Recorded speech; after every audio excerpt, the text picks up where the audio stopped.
തന്നെ അവൻ്റെ പ്രോഗ്രാം ഹിറ്റാകാൻ വേണ്ടി അവൻ്റെ ചാനലിന് വേണ്ടിയിട്ട് അവൻ ജീവിതത്തിൽ സംഭവിക്കുന്ന ഒരു സാധനത്തിനെടുത്ത് അവനൊരു കണ്ടന്റ് ആക്കി നിങ്ങളുടെ മുമ്പിലേക്ക് അവൻ കുറേ മ്യൂസിക്കും കുറേ ഷോയും കാണിച്ചിറക്കി വിടുമ്പോൾ ഇതെൻ്റെ എന്നല്ല ഒരുപാട് പേർക്ക് ഇങ്ങനെ സംഭവിച്ചിട്ടുണ്ട്. നിങ്ങൾ തമ്മനയിൽ ഇടുന്നതിന് മുമ്പേ ആലോചിക്കുക. എനിക്കൊരു മകനുണ്ട്. ആ മകൻ പഠിക്കുന്നത് 9th സ്റ്റാൻഡേർഡ് ആണ്. അവനൊരു സ്കൂളിലാണ്.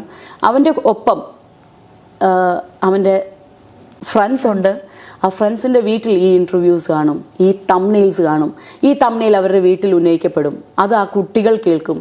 ആ കുട്ടികൾ എൻ്റെ മകനോടൊപ്പം ഷെയർ ചെയ്യും. അവിടെ എൻ്റെ മകൻ എന്ന് പറയുന്ന വ്യക്തി നിൽക്കുന്ന ഒരു സിറ്റുവേഷൻ അത് നിങ്ങൾക്ക് മനസ്സിലാക്കാൻ പറ്റില്ല. അതല്ലെങ്കിൽ നിങ്ങളുടെ വീട്ടിലുള്ള ഒരു കുട്ടിക്ക് അതുണ്ടാവണം. എനിക്ക് പറ്റിയിട്ടുള്ളൊരു തെറ്റ് എന്നെനിക്ക് തോന്നിയിട്ടുള്ളത് ജീവിതത്തിൻ്റെ ഒരു പ്രത്യേക ഒരു ഘട്ടത്തിൽ എനിക്കൊരു ചാനൽ പ്രോഗ്രാം അറ്റൻഡ് ചെയ്യാൻ പ്രസൻസ് വന്നത്. അത് ഡെഫിനറ്റ്ലി അവിടെ ഞാൻ ഇവിടെ കയറി വരുമ്പോഴും ഞാൻ സജിത്തേട്ടനെ കാണുമ്പോഴും ഞാൻ കെട്ടിപ്പിടിക്കുമ്പോഴും എൻ്റെ അച്ഛൻ്റെ ഫ്രണ്ട് അതാണ് എനിക്ക് ആദ്യം വരുന്നത്. അപ്പോൾ എൻ്റെ അച്ഛൻ്റെ പ്രസൻസ്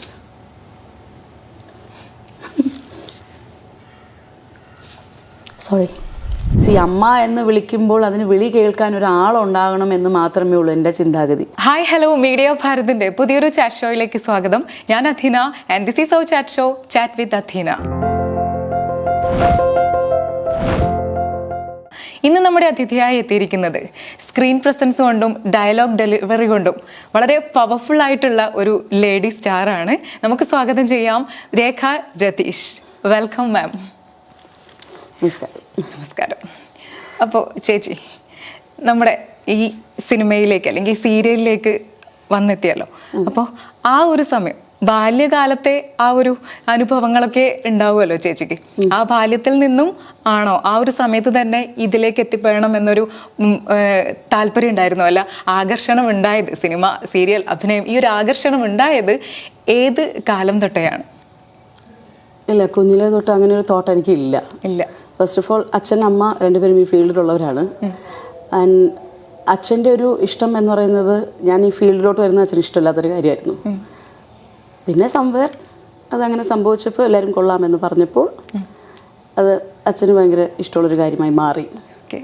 പിന്നെ അങ്ങനെ ഒരു അട്രാക്ഷൻ എനിക്ക് ഈ ഫീൽഡിലോട്ട് വരണം, ഞാൻ ഈ ഫീൽഡിലേക്ക് വരണം എന്നുള്ള ഭയങ്കരമായി ഈ പറഞ്ഞ പോലെയുള്ള ആഗ്രഹങ്ങളൊന്നും എനിക്കില്ലായിരുന്നു. സോ അതുകൊണ്ട് അങ്ങനെയുള്ളൊരു മെൻറ്റാലിറ്റി അന്നോട്ടേ ഇല്ല. പിന്നെ ഏത് വഴിയാണ് സിനിമയിലേക്ക് അല്ലെങ്കിൽ സീരിയലിലേക്ക് എത്തിപ്പെട്ടത്? ഇത് ജീവിത സാഹചര്യങ്ങൾ നമ്മളെ ഇവിടെ കൊണ്ടുവന്ന് എത്തിച്ചു. അപ്പോൾ അതിൽ പിന്നെ അതിങ്ങനെ റൊട്ടീനായി. ഓക്കെ. ചില ആൾക്കാർ പറയും നാടകം വഴിയാണ്, നാടകത്തിലൂടെയാണ് ഞാൻ സിനിമയിലേക്ക്. ഞാൻ നാടകത്തിൽ വരാനുള്ള ഞാൻ അത്ര ഏജ് ആയിട്ടില്ല എനിക്ക്. അതുകൊണ്ട് ഞാനൊരു 80s കിഡാണ്, 82 ആണ്. സോ അപ്പോൾ അതുകൊണ്ട് എനിക്ക് നാടകത്തിൽ വരേണ്ട ഒരു സാഹചര്യങ്ങളൊന്നും എനിക്ക് ഉണ്ടായിട്ടില്ല. ആൻഡ് പറഞ്ഞ പോലെ ഞാൻ ഓൾറെഡി പറഞ്ഞല്ലോ, അച്ഛൻ അമ്മ രണ്ടുപേരും ഈ ഫീൽഡിലുള്ളവരാണ്. ഡെയിലി ഡബ്ബിംഗ് ആണ് രണ്ടുപേരുടെയും മെയിൻ ജോബ് എന്ന് പറയുന്നത്. അച്ഛൻ്റെയും അമ്മയുടെയും കൈ പിടിക്കുക. കൂടുതലും അച്ഛനോടൊപ്പം തന്നെയാണ് എൻ്റെ യാത്ര. അച്ഛൻ ഡബ്ബിംഗ് തിയേറ്ററിൽ പോകണമെങ്കിൽ അവിടെ പോകും. അവിടെ ചെല്ലുമ്പോൾ ഒരുപാട് ഡബ്ബിംഗ് ആർട്ടിസ്റ്റുകൾ ഉണ്ടാവും. അവരെല്ലാവരും അവരവരുടെ ജോലി ചെയ്യുക. അവരെയൊക്കെ കണ്ട് ഒരുപാട് പഠിച്ചിട്ടുണ്ട്. അത് ചിലപ്പം എൻ്റെ ലൈഫിൽ എന്നെ ഒരുപാട് സപ്പോർട്ട് ചെയ്തിട്ടുള്ളൊരു കാര്യമാണ്. കാരണം എനിക്ക് ഡബ്ബിംഗ് ഞാൻ തന്നെയാണ് ചെയ്യുന്നത്. അപ്പോൾ ആ ടൈമിലെ ആ ഒരു പ്രസൻറ്റ് ഞാൻ അവരുടെയൊക്കെ കൂടെ നിന്നത് ഇന്ന് എന്നെ ഒരുപാട് ഹെൽപ്പ് ചെയ്തിരുന്നുണ്ട്. എന്തിനേലും ആ ഒരു സൈറ്റിലൊക്കെ ആയിരിക്കും അല്ലേ ആ ഒരു ബാല്യകാലം ചെലവഴിച്ചത് തന്നെ? തീർച്ചയായിട്ടും. അപ്പോൾ അതന്നെയായിരിക്കും അതിൻ്റെ കാരണവും മനസ്സിലാ ഒരു പാഷൻ ഉണ്ടാവാൻ കാരണം. പാഷൻ ഞാൻ പറഞ്ഞത് പാഷനായിട്ട് എനിക്ക് അങ്ങനെ തോന്നിയിട്ടില്ല. ഇത് ഇങ്ങനെ ഇതിൽ എത്തിപ്പെടണം എന്നുകൊണ്ട് ഞാൻ എത്തിപ്പെട്ടു, അത്രയേ ഉള്ളൂ. അച്ഛൻ്റെയും അമ്മയുടെയും പേര് പറയും. അച്ഛൻ്റെ പേര് രതീഷ്, അമ്മയുടെ പേര് രാധ. ഓക്കെ. രണ്ടുപേരും ഡബ്ബിംഗ് ആർട്ടിസ്റ്റ് ആണെന്ന് പറഞ്ഞു അല്ലേ? അതെ. ഓക്കെ. ഒരു സ്ത്രീ എന്ന രീതിയിൽ ജീവിതത്തിൽ ഒരുപാട് പ്രതിസന്ധികൾ നേരിടേണ്ടി വന്നിട്ടുണ്ടോ? ഡെഫിനറ്റ്ലി. ഏതെങ്കിലും ഒരു അനുഭവം ഞങ്ങളുമായിട്ട് ഷെയർ ചെയ്യാൻ പറ്റുമോ? ഒരുപാട് കാര്യങ്ങളുണ്ട്. അതെല്ലാം എനിക്ക് തോന്നുന്നു പ്രേക്ഷകർക്ക് എല്ലാവർക്കും അറിയാവുന്നൊരു കാര്യങ്ങൾ തന്നെയാണ്. സോ അതുകൊണ്ട് അത് ജീവിതം എന്ന് പറയുന്നില്ല, ഒറ്റപ്പെട്ട് നമ്മൾ നിൽക്കുമ്പോൾ ഉള്ള ഒരു സിറ്റുവേഷൻ എന്ന് പറയുന്നത് ആരുമില്ലാതെ നമ്മൾ ഒറ്റപ്പെട്ട് നിൽക്കുമ്പോൾ ഞാനൊരു കൈക്കുഞ്ഞുമായി എനിക്ക് ആരുടെയും സപ്പോർട്ടില്ലാതെ ഞാൻ എന്താ പറയുക ഓൺ റോഡ് ഞാൻ നിൽക്കേണ്ടി വന്നിട്ടുണ്ട്. ഒരുപാട് പേരെ ഹെൽപ്പ് ചെയ്തിട്ടുള്ള ആളാണ് എൻ്റെ അച്ഛനും അമ്മയും. പക്ഷേ അന്ന് എന്നെ സഹായിക്കാൻ ആരും ഇല്ലായിരുന്നു. അവിടെ നിന്ന് അച്ഛൻ പറഞ്ഞു തന്നിട്ടുള്ള ഒരുപാട് കാര്യങ്ങൾ ആ സമയങ്ങളിൽ ഒരുപാട് എന്നെ സ്ട്രെങ്തൺ ആക്കി. അച്ഛൻ്റെ വാക്കുകൾ, ആ ബോൾഡ്നെസ് എനിക്ക് ഓട്ടോമാറ്റിക്കലി ഞാൻ അത് അബ്സോർബ് ചെയ്യാൻ തുടങ്ങി. അവിടുന്ന് ഞാൻ പിടിച്ച് കയറി. അത് കൂടുതലും ഞാൻ പറഞ്ഞില്ലേ, ആ ഒരു ടൈം എന്ന് പറയുന്നത്, ആ ഒരു സിറ്റുവേഷൻ ഞാൻ തരണം ചെയ്ത് കയറി വന്നത് ദൈവത്തിനും എൻ്റെ അച്ഛനും ഒരുപാട് നന്ദി പറയേണ്ട കാര്യമാണ്. അച്ഛനോട് കുറച്ചുകൂടി അറ്റാച്ച്ഡ് ആണെന്ന് തോന്നുന്നു. അമ്മ അച്ഛൻ രണ്ടുപേരെയും ഇഷ്ടം തന്നെയാണ്, പക്ഷേ കൂടുതലും അച്ഛൻ മകളാണ്. Very good. ഞാനും അതെ. അല്ല, രണ്ടും ഈക്വൽ തന്നെയാണ്. നമുക്ക് കുഞ്ഞിലെ ഇപ്പോൾ അമ്മമാർ ചിലപ്പം കുറച്ചും കൂടെ നമ്മളെ ശാസിക്കും, അച്ഛന്മാർ അത്രയും കൂടുതൽ അങ്ങനെ ഇല്ല. അതുകൊണ്ടാണ് അച്ഛന്മാരോട് നമുക്ക് കൂടുതൽ ഒരു അറ്റാച്ച്മെന്റ് പെൺകുട്ടികൾക്ക് തോന്നുന്നത്. അമ്മ എന്ന് പറയുന്ന വ്യക്തിയുടെ വാല്യൂ അറിയാന്ന് പറയുന്നത്, നമ്മളൊരു പ്രസവം, ഒരു നോർമൽ ഡെലിവറി എന്ന് പറയുന്ന ആ ഒരു ഘട്ടം എത്തുമ്പോൾ, ആ പെയിൻ നമുക്ക് സ്റ്റാർട്ട് ആവുമ്പോൾ ഓട്ടോമാറ്റിക്കലി നമ്മുടെ ഉള്ളിൽ അമ്മ എന്ന് പറയുന്ന വ്യക്തിയെ നമ്മൾ സ്നേഹിക്കുന്നൊരു സെക്കൻഡ് സ്റ്റാർട്ടാവും. ഞാൻ ശരിക്കും എൻ്റെ അമ്മയെ ഇഷ്ടമാണ്, എന്നാലും അമ്മയോട് എനിക്ക് കൂടുതൽ സ്നേഹം തോന്നി തുടങ്ങിയെന്ന് പറയുന്നത് കഴിഞ്ഞാൽ ആ ഒരു ഡെലിവറി ടൈമാണ്. അപ്പോഴത്തേക്കും അമ്മ എൻ്റെ അടുത്തില്ല. സോ പക്ഷേ ഇന്ന് രണ്ടുപേരും എനിക്ക് ഈക്വൽ തന്നെയാണ്. ഇനി മകൻ്റെ കാര്യം പറയൂ. മോൻ്റെ പേരെന്താണ്? മോൻ അയാൻ. അയാൻ പഠിക്കുന്നത്? അതെ, മോൻ 9th സ്റ്റാൻഡേർഡ് പഠിക്കുന്നു. ഓക്കെ, ഒരു 70 to 80% മാർക്സൊക്കെ എടുത്ത് പോകുന്നൊരു സാധാരണ കുട്ടി. അമ്മയുടെ ആ ഒരു സ്റ്റാർഡം വാല്യൂ വെച്ച് സ്കൂളിലൊക്കെ ഷൈൻ ചെയ്യുമോ? അങ്ങനെ ഇല്ല, ഇപ്പോഴത്തെ അങ്ങനത്തെ സ്കൂൾസിലൊന്നും അങ്ങനത്തെ ഉള്ള കാര്യങ്ങളൊന്നുമില്ല. അവൻ, എനിക്ക് തോന്നുന്നു, എൻ്റെ പേര് തന്നെ അവിടെ പറയാറില്ല എന്നാണ് എനിക്ക് തോന്നുന്നത്. ആകെപ്പാടെ വല്ലപ്പോഴും വൺസ് ഇൻ എ വൈൽ ഈ പറഞ്ഞ പോലെ ഓപ്പൺ ഹൗസിനൊക്കെ പോകുമ്പോഴാണ്. അതും ചിലപ്പോഴും എനിക്ക് പോകാൻ പറ്റാറില്ല. നമ്മൾ സ്കെഡ്യൂൾ ടൈം വെച്ച് നോക്കുമ്പോഴത്തേക്കും രാവിലെ 8:30 to 8:30. അപ്പം ചിലപ്പോൾ പോകാൻ പറ്റാറില്ല. ചിലപ്പം അത് സ്കിപ്പ് ചെയ്ത് വേറെ ഏതെങ്കിലും ഒരു ദിവസമായിരിക്കാം ഞാൻ ചെന്ന് രാവിലെ ഒഴിവുള്ള ദിവസം പോയി കണ്ട് ചിലപ്പം സൈൻ ഇട്ട് കൊടുത്തിട്ട് വരും. പിന്നെ ആനുവൽ ഡേക്ക് പോകും ഞാൻ, ബിക്കോസ് അവൻ ഇച്ചിരി ലിറ്റിൽ ബിറ്റ് കുറച്ച് ഡാൻസിനോടൊക്കെ എന്നെ പോലെ തന്നെ കുഞ്ഞിലെ ഞാനും ഡാൻസിൻ്റെ പുറകെ കുറച്ച് നടന്നിട്ടുണ്ട്. അതുകൊണ്ട് അവനും അതിൻ്റെ ഒരു ട്രാക്കുണ്ട്, അത്യാവശ്യം നന്നായിട്ട് ഡാൻസ് ചെയ്യും. സോ അതുകൊണ്ട് അതിന് ഞാൻ കമ്പൽസറി അവൻ്റെ ഡാൻസ് കാണാൻ പോകണമെന്നുള്ളൊരു ആഗ്രഹം എനിക്കുണ്ട്. അതുകൊണ്ട് ഞാൻ പോകാറുണ്ട്. അഭിനയമോഹമുണ്ടോ മോനെ? ഇല്ല, അങ്ങനെ ഒരു സിംറ്റം അവൻ്റെ ഉള്ളിലുള്ളതായിട്ട് എനിക്ക് തോന്നിയിട്ടില്ല ഇതുവരെ. എന്നെപ്പോലെ തന്നെയാണ് ഞാനും. എൻ്റെ അടുത്ത് കുഞ്ഞിലെ ആരെങ്കിലുമൊക്കെ, അച്ഛനമ്മ ഈ ഫീൽഡ് ആയതുകൊണ്ട് യൂഷ്വലി ആരെങ്കിലുമൊക്കെ വരുമ്പം സിനിമയിൽ അഭിനയിക്കുമോ എന്നൊക്കെ ചോദിക്കും. ഇല്ല എന്ന് ഞാൻ പറഞ്ഞിട്ടുള്ളൂ. ആ സെയിം പാറ്റേൺ തന്നെയാണ് അവനും ഇപ്പം ചെയ്തുകൊണ്ടിരിക്കുന്നത്. അതുകൊണ്ട് എനിക്ക് ഒരു സൈഡ് എപ്പോഴും ഒരു ടെൻഷൻ ഉണ്ടാവും. ഞാൻ പറഞ്ഞ പോലെയൊക്കെ പറയുന്നുള്ളൂ, എനിക്ക് ചിലപ്പോൾ ഇത് വരുമോ എന്നുള്ളൊരു ഇത് തോന്നാറുണ്ട്. പക്ഷെ എനിക്ക് തോന്നുന്നില്ല. എൻ്റെ ഒരു മൈൻഡ് സെറ്റ് വെച്ച് അച്ഛൻ എന്നെ ആഗ്രഹിച്ചതുപോലെ ഞാൻ അവനെ ആഗ്രഹിക്കുന്നത് നല്ലൊരു ജോലിയിൽ അവൻ പ്രവേശിക്കണം, പഠിച്ച് അവൻ്റെ കുടുംബം അവന് നോക്കാൻ പറ്റണം, അവൻ്റെ അണ്ടറിൽ അവൻ്റെ ഫാമിലി പോകണം. അതെൻ്റെ ഒരു ആഗ്രഹമാണ്. അങ്ങനെയാണ് ഞാൻ വിചാരിച്ചുകൊണ്ടിരിക്കുന്നത്. ഇനിയിപ്പം ഭഗവാന്റെ കയ്യിലാണുള്ളത്, ഏത് വഴിയെ പോകുന്നുള്ളത് അല്ലേ. ഞാൻ കഴിഞ്ഞ ദിവസം ഒരു റീല് കണ്ടിട്ടുണ്ടായിരുന്നു, മോൻ അഭിനയിച്ചത്. നന്നായിട്ട് അഭിനയിക്കുന്നത് കണ്ടല്ലോ. എവിടെയെങ്കിലുമൊക്കെ അപ്പൂപ്പൻ്റെയും അമ്മൂമ്മയുടെ ഒക്കെ സ്കില്ല് കിട്ടാതിരിക്കില്ല, അത് ചിലപ്പോൾ ചെയ്യുന്നതായിരിക്കാം. പക്ഷെ നന്നായിട്ടുണ്ടായി, വളരെ ക്യൂട്ടായിട്ട് തോന്നി. Thank you. ഇപ്പോൾ നമ്മൾ ഈ ബാല്യകാലത്തെ പറ്റിയിട്ടാണ് നമ്മൾ സ്റ്റാർട്ട് ചെയ്തത്. ഇപ്പോൾ ഞാൻ ചേച്ചിക്ക് ഒരു ടാസ്ക് തരുവാണ്. അതായത് ചേച്ചി ഇപ്പോഴത്തെ രേഖ എന്ന് പറയുന്ന ഒരു വ്യക്തി ചൈൽഡ്ഹുഡിലുള്ള ആ ഒരു കുഞ്ഞു രേഖയെ കണ്ടുമുട്ടുക മീൻസ് ത്രൂ ഫോൺ കോൾ. അങ്ങനെ ഒരു കോള് വരികയാണെങ്കിൽ എങ്ങനെയായിരിക്കും നിങ്ങൾ തമ്മിലുള്ള ആ ഒരു ഇന്ററാക്ഷൻ? അതിനൊന്ന് എനാക്ട് ചെയ്യോ? അയ്യോ, ഇതിപ്പം ഹലോ രേഖ, സുഖമാണോ എന്ന് കുഞ്ഞു രേഖ ചോദിക്കുകയാണെങ്കിൽ ഞാൻ പറയും, നിന്റെ ആ ഏജിൽ തന്നെ എനിക്ക് ഇരുന്നാൽ മതിയായിരുന്നു എന്ന്. ഓക്കെ, അങ്ങനെ തന്നെ ഇരുന്നാൽ മതി എന്ന് പറയും. പിന്നെ ഒന്നും ചോദിക്കില്ല. ആ കുഞ്ഞ് ചോദിക്കുകയാണ് വേറെ ലൈഫിൽ ആരെങ്കിലും മിസ് ചെയ്യുന്നുണ്ടോ എന്ന് ചോദിച്ചു കഴിഞ്ഞാൽ പറയും, അച്ഛനെയും മമ്മിയെ മിസ് ചെയ്യുന്നുണ്ടെന്ന് പറയും, എൻ്റെ ഫാമിലിയെ മിസ് ചെയ്യുന്നുണ്ടെന്ന് പറയും. ഇനി കൂടുതൽ പോയാൽ ഭയങ്കര സെൻറ്റിമെൻറ്റ്സ് ആവും, അതുകൊണ്ട് ഞാൻ ഇവിടെ വെച്ച് കട്ട് ചെയ്യുന്നു. വളരെ ബുദ്ധിപൂർവമായിട്ടുള്ള അല്ല, ഒബ്വിയസ്ലി നമ്മളെല്ലാവരും കുഞ്ഞിലെ എല്ലാവരും, എൻ്റെ അതെന്ന് പറഞ്ഞു കഴിഞ്ഞാൽ ഒരു ഫുൾ എപ്പോഴും വീട് നിറഞ്ഞ ആൾക്കാരുണ്ടായിരുന്നൊരു ഫാമിലിയാണ്. ഒരാൾ ഒഴിഞ്ഞാൽ അടുത്ത ആൾ ഇനിയിപ്പോൾ ഞങ്ങളുടെ കുടുംബത്തിലുള്ളവരില്ലെങ്കിലും വെളിയിൽ നിന്നുള്ള ആരെങ്കിലും ഫീൽഡിലുള്ളവർ എൻ്റെ ഞങ്ങളുടെ വീട്ടിനകത്തൊരു പോർഷനിലുണ്ടാവും. സോ അപ്പോൾ അങ്ങനെ ഞങ്ങൾ എങ്ങനെ നോക്കിയാലും ഒരു 5-8 പേര് ഒരു വീട്ടിനകത്ത് ഉണ്ടായിരുന്ന വ്യക്തികളാണ്. ഇപ്പോൾ അതെല്ലാം ഒരു സെക്കൻഡ് കൊണ്ട് ഇങ്ങനെ വാനിഷായി. അവിടെ ആരുമില്ല അവിടെ, പകരം ഞാനും എൻ്റെ മകനും മാത്രമാണ്. അങ്ങനൊരു 2 പേർ മാത്രമായിട്ടുള്ളൊരു കുഞ്ഞ് ഫാമിലിയിലേക്ക് നീങ്ങി. അപ്പം എപ്പോഴും എൻ്റെ ആഗ്രഹം ആ പഴയ പോലെ അച്ഛൻ, അമ്മ, ചേച്ചിമാർ, ചേട്ടന്മാർ എല്ലാവരും ഉണ്ടാവും. അതൊരു രസകരമായ ഒരു ഇതാണ്. അതിപ്പോൾ എൻ്റെ മോന് മിസ് ചെയ്യുന്നു എന്നുള്ളത് എൻ്റെ ഒരു ഭയങ്കരമായ ഒരു വിഷമമാണ്. കാരണം മോൻ ആരെയും കണ്ടിട്ടില്ല, അച്ഛനെ കണ്ടിട്ടില്ല, അമ്മയെ കണ്ടിട്ടില്ല.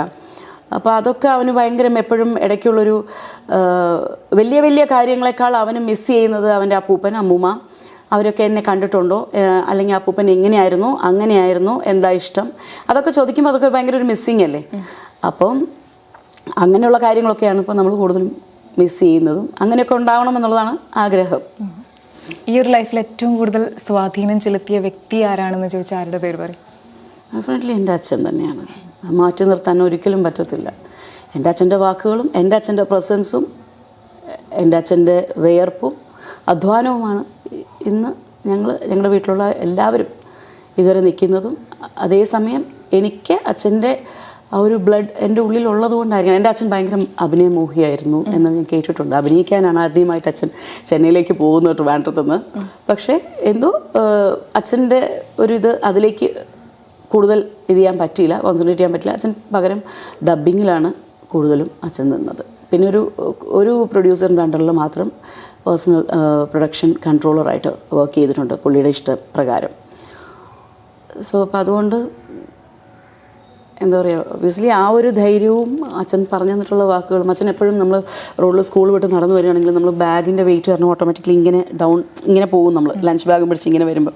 അപ്പോൾ എത്ര ദൂരേന്ന് അച്ഛൻ എന്നെ കണ്ടാലും, അച്ഛൻ രേഖു എന്നാണ് വിളിക്കുന്നത്, രേഖു.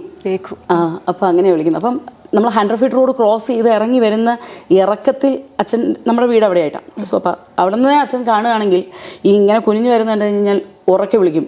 ഞങ്ങൾക്ക് എല്ലാവർക്കും മൈക്കാണ് അരച്ച് തന്നത് സ്വർണ്ണത്തിന് പകരം. അതുകൊണ്ട് വോയിസ് ഭയങ്കര ലൗഡാണ് ഞങ്ങളെല്ലാവരും. സോ അതുകൊണ്ട് ഇവിടെ നിന്ന് അച്ഛൻ വിളിച്ചാൽ അങ്ങനെ കേൾക്കാം. അപ്പോൾ ദൂരേന്ന് വിളിക്കും, രേഖു എന്ന് വിളിക്കും. അപ്പം നമ്മളിങ്ങനെ അറിയാതെ നമ്മൾ അച്ഛൻ നിൽക്കുന്ന സ്ഥലത്തേക്ക് നോക്കി കഴിയുമ്പോഴത്തേക്കും ഈ വിരൽ എപ്പോഴും ഇങ്ങനെയാണ് കാണിക്കുന്നത്. ഈ തല വരുത്തി നടക്കണേ എന്ന് പറയും. സോ ഇത് എപ്പോഴും കുഞ്ഞിലോട്ടെ തന്നിട്ടുള്ള കാര്യമാണ്. അതെല്ലാം പല സിറ്റുവേഷൻസിലും നമുക്ക് ആർക്കും മുന്നിലും തലകുനിക്കാൻ പാടില്ല. അല്ല, അങ്ങനെയല്ല. നമ്മൾ സ്റ്റേൺ ആയിട്ട് നിൽക്കേണ്ട സ്ഥലത്ത് നമ്മൾ സ്റ്റേൺ ആയിട്ട് നിൽക്കണം എന്നുള്ളത്. നമ്മളുടെ സ്വന്തം കാര്യങ്ങൾ ചെയ്യാൻ നമ്മൾ പ്രാപ്തരായിരിക്കണം. മറ്റുള്ളവരുടെ മുമ്പിൽ തല കുനിക്കുക എന്ന് പറയുന്നത് ചിലപ്പോൾ നമ്മൾ ചില സിറ്റുവേഷൻസ് നമ്മുടെ ലൈഫിൽ അങ്ങനെ ഉണ്ടാവും. ഓട്ടോമാറ്റിക്കലി നമ്മൾ ആ സമയത്ത് അങ്ങനെ നിന്ന് പോകും. അത് നമ്മളിനി എത്ര തന്നെ നമ്മുടെ മനസ്സിൽ അങ്ങനെ ചെയ്യരുത്, അല്ലെങ്കിൽ നമ്മൾ അങ്ങനെ ചെയ്യേണ്ട കാര്യമില്ലല്ലോ എന്നുള്ളതല്ല.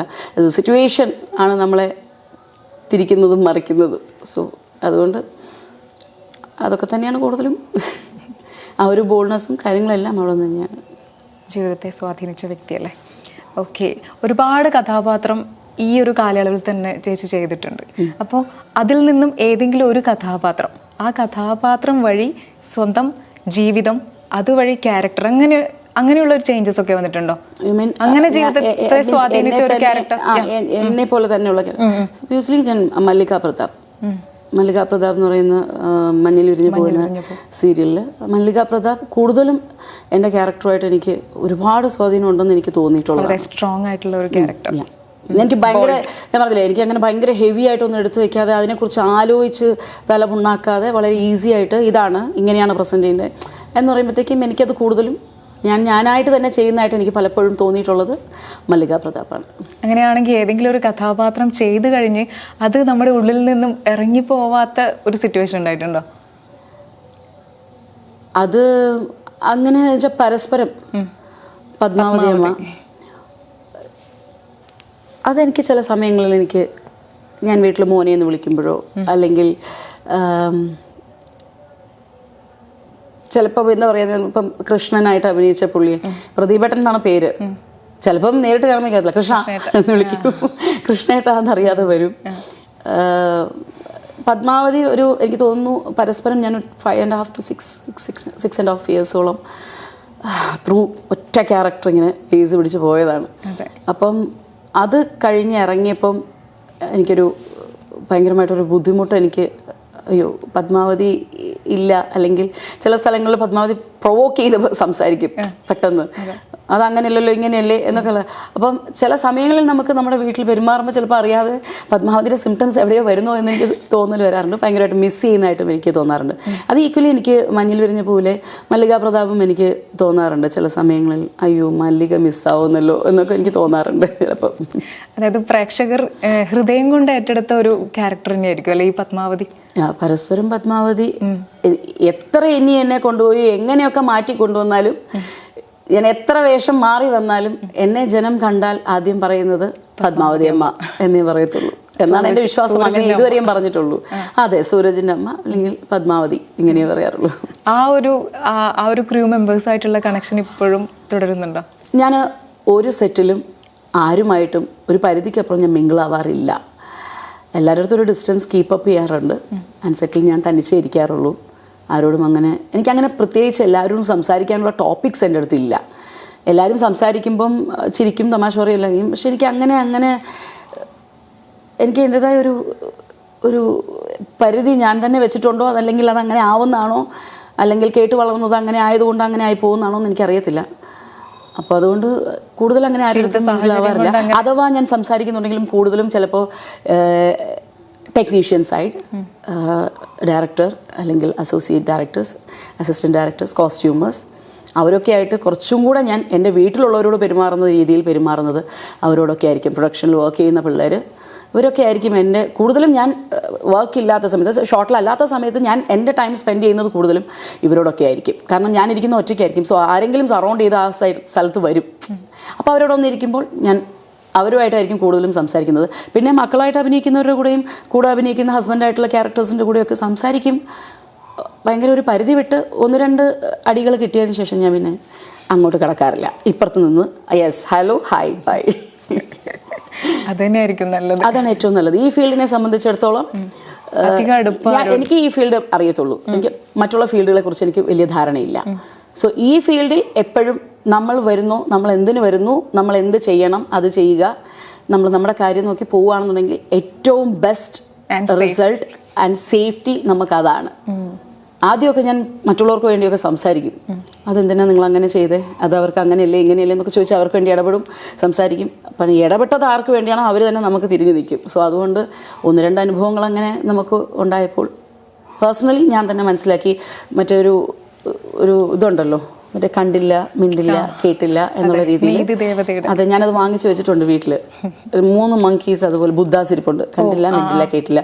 രാവിലെ ഇറങ്ങുമ്പോൾ ഞാൻ അതിലേക്ക് ഒന്ന് നോക്കും, യെസ് എന്ന് പറഞ്ഞിട്ട് ഞാൻ പോകത്തുള്ളൂ. അത് ഞാൻ എനിക്ക് വേണ്ടി തന്നെ സ്വയം വാങ്ങിച്ചു വെച്ചൊരു സാധനം. നല്ല കാര്യം. ഇത് ഓരോ ആൾക്കാരും അവരുടെ ജീവിതത്തിൽ കൂടെ കൊണ്ടുപോകേണ്ട ഒരു ഇതന്നെയായിരിക്കണം. അല്ല, ഇന്നത്തെ കാലത്ത് ഏറ്റവും നല്ലത്. മറ്റുള്ളവരെ ഹെൽപ്പ് ചെയ്യാനുള്ള മെന്റാലിറ്റി കുറച്ച് മാറ്റി വെക്കുന്നതായിരിക്കും ഏറ്റവും നല്ലത്. നമ്മൾ ഫിലിമിലെല്ലാം കണ്ടില്ല, ഈ ഒരു കൈയകലത്തു നിന്ന് മാറി നിൽക്കുന്നതായിരിക്കും നല്ലത്. ഏറ്റവും ബെസ്റ്റ് അതാണ്. ആരെയും സഹായിക്കാതിരിക്കുക, അവരവരുടെ കാര്യങ്ങൾ മാത്രം നോക്കുക, നമ്മൾ ഹാപ്പിയാണോ നോക്കുക. ഇത് സ്വാർത്ഥതയല്ല, നമുക്ക് വേണ്ടി. ഇന്നത്തെ സമൂഹത്തിൽ അങ്ങനെ ജീവിക്കുന്നതാണ് ഏറ്റവും ബെസ്റ്റ്. നമ്മളുടെ കാര്യങ്ങൾ, നമുക്കിടാൻ നല്ല വസ്ത്രങ്ങൾ, നമുക്ക് ഇഷ്ടപ്പെട്ട ഡ്രസ്സുകൾ വാങ്ങിക്കുക, നമുക്ക് ഇഷ്ടപ്പെട്ട ഫുഡുകൾ കഴിക്കുക, നമുക്ക് ഇഷ്ടപ്പെട്ടവർ ഉണ്ടെന്നുണ്ടെന്നുണ്ടെങ്കിൽ അവരുടെ കൂടെ കുറച്ച് നേരം ചിലവഴിക്കുക, കൂടുതലിരിക്കരുത്. അപ്പോഴും നമ്മുടേതായ കാര്യങ്ങൾ നോക്കി പോവുക, ആർക്കും സപ്പോർട്ട് ചെയ്യാതിരിക്കുക. അതൊക്കെ തന്നെയാണ് ഏറ്റവും നല്ലത്. പഠിപ്പിച്ച പാഠങ്ങളാണല്ലോ. ഡെഫിനറ്റ്ലി. ഇപ്പോൾ ഞാൻ കഴിഞ്ഞ ദിവസം ചേച്ചിയോട് സംസാരിച്ചപ്പോൾ തന്നെ ഈ പത്മാവതി എന്ന് പറയുമ്പോൾ ഒരു നെഗറ്റീവ് ടച്ച് ഉള്ള ഒരു ക്യാരക്ടർ എന്ന് ഞാൻ പറഞ്ഞിട്ടുണ്ടായിരുന്നു. പക്ഷേ ആ ഒരു ഇതിന് മാം അപ്പം തന്നെ തിരുത്തുകയും ചെയ്തു. കാരണം പത്മാവതി ഒരിക്കലും ഒരു നെഗറ്റീവ് ക്യാരക്ടർ അല്ല. അതിനെ ഒന്ന് പ്രേക്ഷകർക്കും കൂടി ഒന്ന് പറഞ്ഞ് മനസ്സിലാക്കി കൊടുക്കാം. ഐ തിങ്ക് പ്രേക്ഷകർക്ക്, അതായത് ഫസ്റ്റ് എപ്പിസോഡ് തൊട്ട് ഫൈനൽ വരെ ഒരു മെഗയും ഒരാളും ഇരുന്ന് കാണാറില്ല. അത്രയുള്ള പേഷ്യൻസ് അവർക്ക് ഉണ്ടാവാറില്ല. അവരെയും കുറ്റം പറഞ്ഞിട്ട് കാര്യമില്ല. പക്ഷേ ആരെങ്കിലുമൊക്കെ കണ്ടിട്ടുള്ളവരും ഉണ്ടാവും. അവർക്ക് കറക്റ്റായിട്ട് പത്മാവതിയുടെ സ്ട്രക്ചർ എന്താണ് എന്നുള്ളത് ക്ലിയർ ക്രിസ്റ്റലായിട്ട് മനസ്സിലാക്കാൻ പറ്റും. There is A negative shadow. അതായത് ഒരു അമ്മ തന്നെയാണ് അമ്മായിയമ്മയായി മാറുന്നത്, അല്ലേ?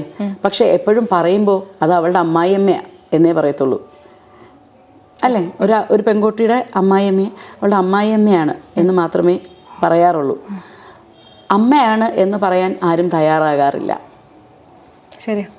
അപ്പം ഈ ആൾക്കാർ കാണുന്നവർ ഞാൻ പത്മാവതി എന്ന് പറയുന്ന ക്യാരക്ടർ, പത്മാവതിയുടെ ഹസ്ബൻഡ്, 5 മക്കൾ, ഇവർക്കാണ് കൂടുതൽ താല്പര്യം കൊടുക്കുന്നത്. അതിൽ മൂത്ത പുത്രനാണ് സൂരജ് എന്ന് പറയുന്നത്. അപ്പോൾ സൂരജിന് കൊടുക്കുന്ന ഒരു അറ്റൻഷൻ എന്ന് പറയുന്നത് ഹസ്ബൻഡ് ജോലി ഇല്ലാതായതിനു ശേഷം ഈ മകനാണ് ഈ ഫുൾ ഫാമിലി കൊണ്ടുപോകുന്നത്. അപ്പോൾ അവൻ്റെ വിദ്യാഭ്യാസം ഈ അമ്മ തുടക്കത്തിൽ കട്ട് ചെയ്യാണ്. അവൻ 7 പഠിക്കുമ്പോഴെങ്ങാണ് നീ പഠിത്തം നിർത്തിക്കോ എന്ന് പറഞ്ഞ് ഈ അമ്മയുടെ കൂടെ ബേക്കറി കൊണ്ടുപോവുക. അപ്പോൾ ഈ കുട്ടിയുടെ പഠിത്തം നിർത്തുന്നത് ഈ അമ്മയാണ്, ബാക്കിയുള്ള 4 എണ്ണത്തിനെ വളർത്താൻ. അപ്പോൾ അങ്ങനെ കൊണ്ടുവരുമ്പോൾ ഓട്ടോമാറ്റിക്കലി ഒരു അവന് വേണ്ടി ഒരു അലയൻസ് കൊണ്ടുവരുമ്പോൾ പഠിച്ച കുട്ടി വേണ്ട, പഠിക്കാത്തൊരു കുട്ടിയെ മതി എന്ന് പറയാൻ കാരണം ഇവൻ്റെ അണ്ടറിൽ നിൽക്കണം, അവനെ ഒരു രീതിയിലും വിഷമിപ്പിക്കുകയോ ശാസിക്കുകയോ ചെയ്യാത്തൊരു ഭാര്യയെ വേണം തൻ്റെ മകന് കിട്ടേണ്ടതെന്നാണ് പത്മാവതിയുടെ ഒരു ആഗ്രഹം. പക്ഷെ അവിടെ നേരെ തിരിച്ച് ഒരു അത്രയും വിദ്യാഭ്യാസം ഒരു IPS-കാരിയെ പഠിച്ചിട്ടില്ല എന്ന് പറഞ്ഞ് കൊണ്ടുവന്ന് വീട്ടിൽ കയറ്റുമ്പോൾ അത് പിന്നീട് അത് റിവീൽ ആവുന്ന സമയത്താണ് പത്മാവതിക്ക് അവരോടൊരു ദേഷ്യവും ഒരു അരിശവും ഒരു സങ്കടവുമാണ് അവരുടെ ഉള്ളിൽ വരുന്നത്. ഇവളെങ്ങനെ എൻ്റെ മകനെ നോക്കും എന്നുള്ളൊരു വേവലാതിയാണ് ആ സ്ത്രീ പിന്നീട് കാണിക്കുന്നത്. പിന്നീട് അവളെ തിരിച്ചറിയുന്ന നിമിഷം തൊട്ട് അവളെ സ്നേഹിക്കുകയാണ് അവർ. സോ അതൊരു നെഗറ്റീവ് ഷാഡോ പ്രസൻസ് വന്നു പോകുന്നേ ഉള്ളൂ. അത് എന്താ ഞാൻ പറഞ്ഞത്, നമ്മുടെ സമൂഹത്തിൽ ഒരു തെറ്റ് ചെയ്താൽ ആ തെറ്റ് മാത്രമേ അവരെ എന്നും പറയത്തുള്ളൂ. അവർ ചെയ്ത ഒരുപാട് നന്മകളുണ്ടാവും, അത് തിരിച്ചറിയാൻ ഒരുപാട് കാലം വൈകും, അല്ലെങ്കിൽ അത് മനസ്സിലാക്കാതെ പോകും. അപ്പോൾ അതുപോലെ തന്നെയാണ് പത്മാവതിനെയും പലരും നെഗറ്റീവ് റോളാണ് എന്ന് തെറ്റിദ്ധരിക്കുന്നത്. അതിൽ ഫസ്റ്റ് ആളാണ് അദീന.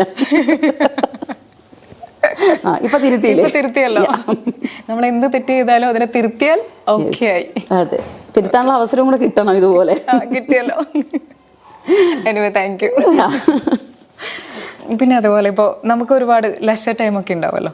ആ ലെഷർ ടൈമിൽ ഈ ആക്ടിങ് സ്കില്ലിനെ മാറ്റി വെച്ചാൽ ഏറ്റവും കൂടുതൽ ഇഷ്ടപ്പെടുന്ന ഒരു എന്താ പറയുക, ഒരു മ്യൂസിക് ആയിക്കോട്ടെ അല്ലെങ്കിൽ കുക്കിംഗ് ആയിക്കോട്ടെ, അങ്ങനെ ഒരു പാർട്ട് ഉണ്ടാവുമല്ലോ നമ്മുടെ ലൈഫിൽ, അതേതാണ്? എൻ്റെ കിച്ചണിൽ നല്ല ഒരു ഫുഡിയാണോ? ഫുഡിയാണ്, എന്നെ കണ്ടറിഞ്ഞൂടെ, നല്ല ഫുഡിയാണ്. പിന്നെ കുക്ക് ചെയ്യാനും ഇഷ്ടമാണ്? കുക്ക് ചെയ്യാൻ ഭയങ്കര ഇഷ്ടമാണ്. ഏറ്റവും ഇഷ്ടപ്പെട്ട ഫുഡ്? നോൺ വെജ് വിട്ടുള്ളൊരു കളിയില്ല. പിന്നെ ഒത്തിരി ഇഷ്ടമാവും ഫുഡ് ഉണ്ടാക്കുന്ന, ഒത്തിരി ഇഷ്ടമുള്ള കാര്യങ്ങളാണ്. പിന്നെ ഭക്ഷണം ഇഷ്ടമുള്ളവർക്ക് ഫുഡ് ഉണ്ടാക്കി കൊടുക്കാനും ഭയങ്കര ഇഷ്ടമാണ്.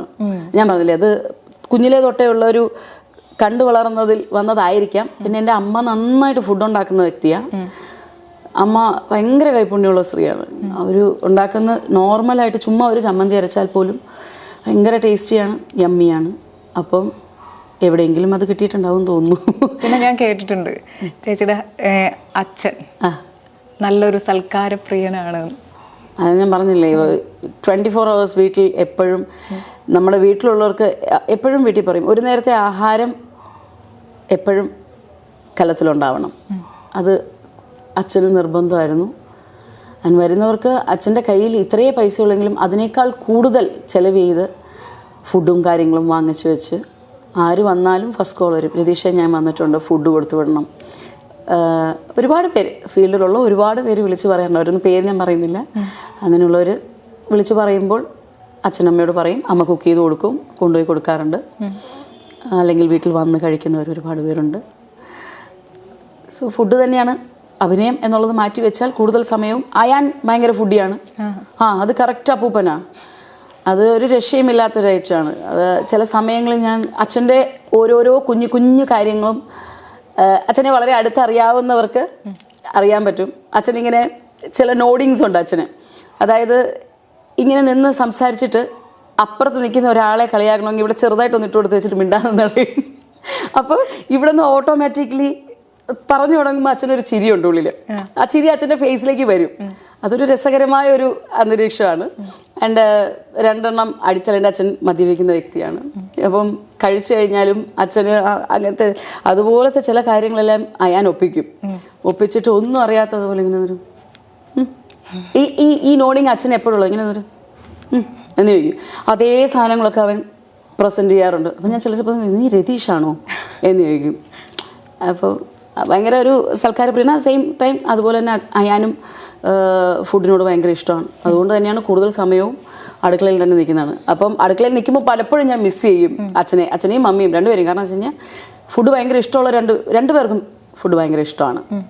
അപ്പം അതുകൊണ്ട് അപ്പോൾ മകനിലൂടെ ആ ജസ്റ്റേഴ്സൊക്കെ കാണാം. അവൻ എന്ത് ചോദിച്ചാലും ഞാനത് ഉണ്ടാക്കി കൊടുക്കാൻ ശ്രമിക്കാറുണ്ട്. ഏത് രാത്രി ചോദിച്ചാലും. ഇപ്പോൾ റീസെൻ്റ്ലി മെനങ്ങാന്ന് രാത്രി 10:30 പറഞ്ഞു ചിക്കൻ ഫ്രൈ ഉണ്ടാക്കാം. നന്നായിട്ട് ഞങ്ങൾ നിന്ന് ചിക്കൻ റെഡിയാക്കി ഉണ്ടാക്കി അവന് കൊടുത്തിട്ടാണ് കിടന്നത്. സോ കുക്കിംഗ് ഭയങ്കര ഇഷ്ടമുള്ളൊരു കാര്യമാണ്. ഇനിയിപ്പോൾ അടുത്ത ചോദ്യം എന്ന് പറയുമ്പോൾ നമുക്കിപ്പോൾ ഈ ടൈം ട്രാവലൊക്കെ കേട്ടിട്ടില്ലേ? അങ്ങനെ ലൈഫിൽ ടൈം ട്രാവൽ ചെയ്യാനായിട്ട് ഒരു അവസരം കിട്ടിയാൽ ലൈഫിൽ ഇതുവരെ സംഭവിച്ച ഏതെങ്കിലും ഒരു സിറ്റുവേഷനെ നമുക്ക് ചേഞ്ച് ചെയ്യാനായിട്ടാണ് പറ്റുക. അപ്പൊ ഏത് സിറ്റുവേഷൻ ആയിരിക്കും വേണ്ട അതിങ്ങനെ ചെയ്താൽ നന്നായിരുന്നു? ഇത് തംബ്നെയിലായിട്ട് വരാനുള്ള സാധ്യത കൂടുതലാണ് മറ്റുള്ള യൂട്യൂബേഴ്സിന്. ഓക്കെ, എനിവേ എന്തായാലും അത് നല്ല ക്വസ്റ്റ്യൻ ആണ്. അപ്പം എനിക്ക് പറ്റിയിട്ടുള്ളൊരു തെറ്റ് എന്ന് എനിക്ക് തോന്നിയിട്ടുള്ളത് ജീവിതത്തിൻ്റെ ഒരു പ്രത്യേക ഒരു ഘട്ടത്തിൽ എനിക്കൊരു ചാനൽ പ്രോഗ്രാം അറ്റൻഡ് ചെയ്യാൻ പ്രസൻസ് വന്നിട്ടുണ്ടായിരുന്നു. അവിടെ എന്ന് വെച്ചാൽ മേ ബി ചിലപ്പം ഇന്നെനിക്ക് ഞാൻ തോന്നാറുണ്ട്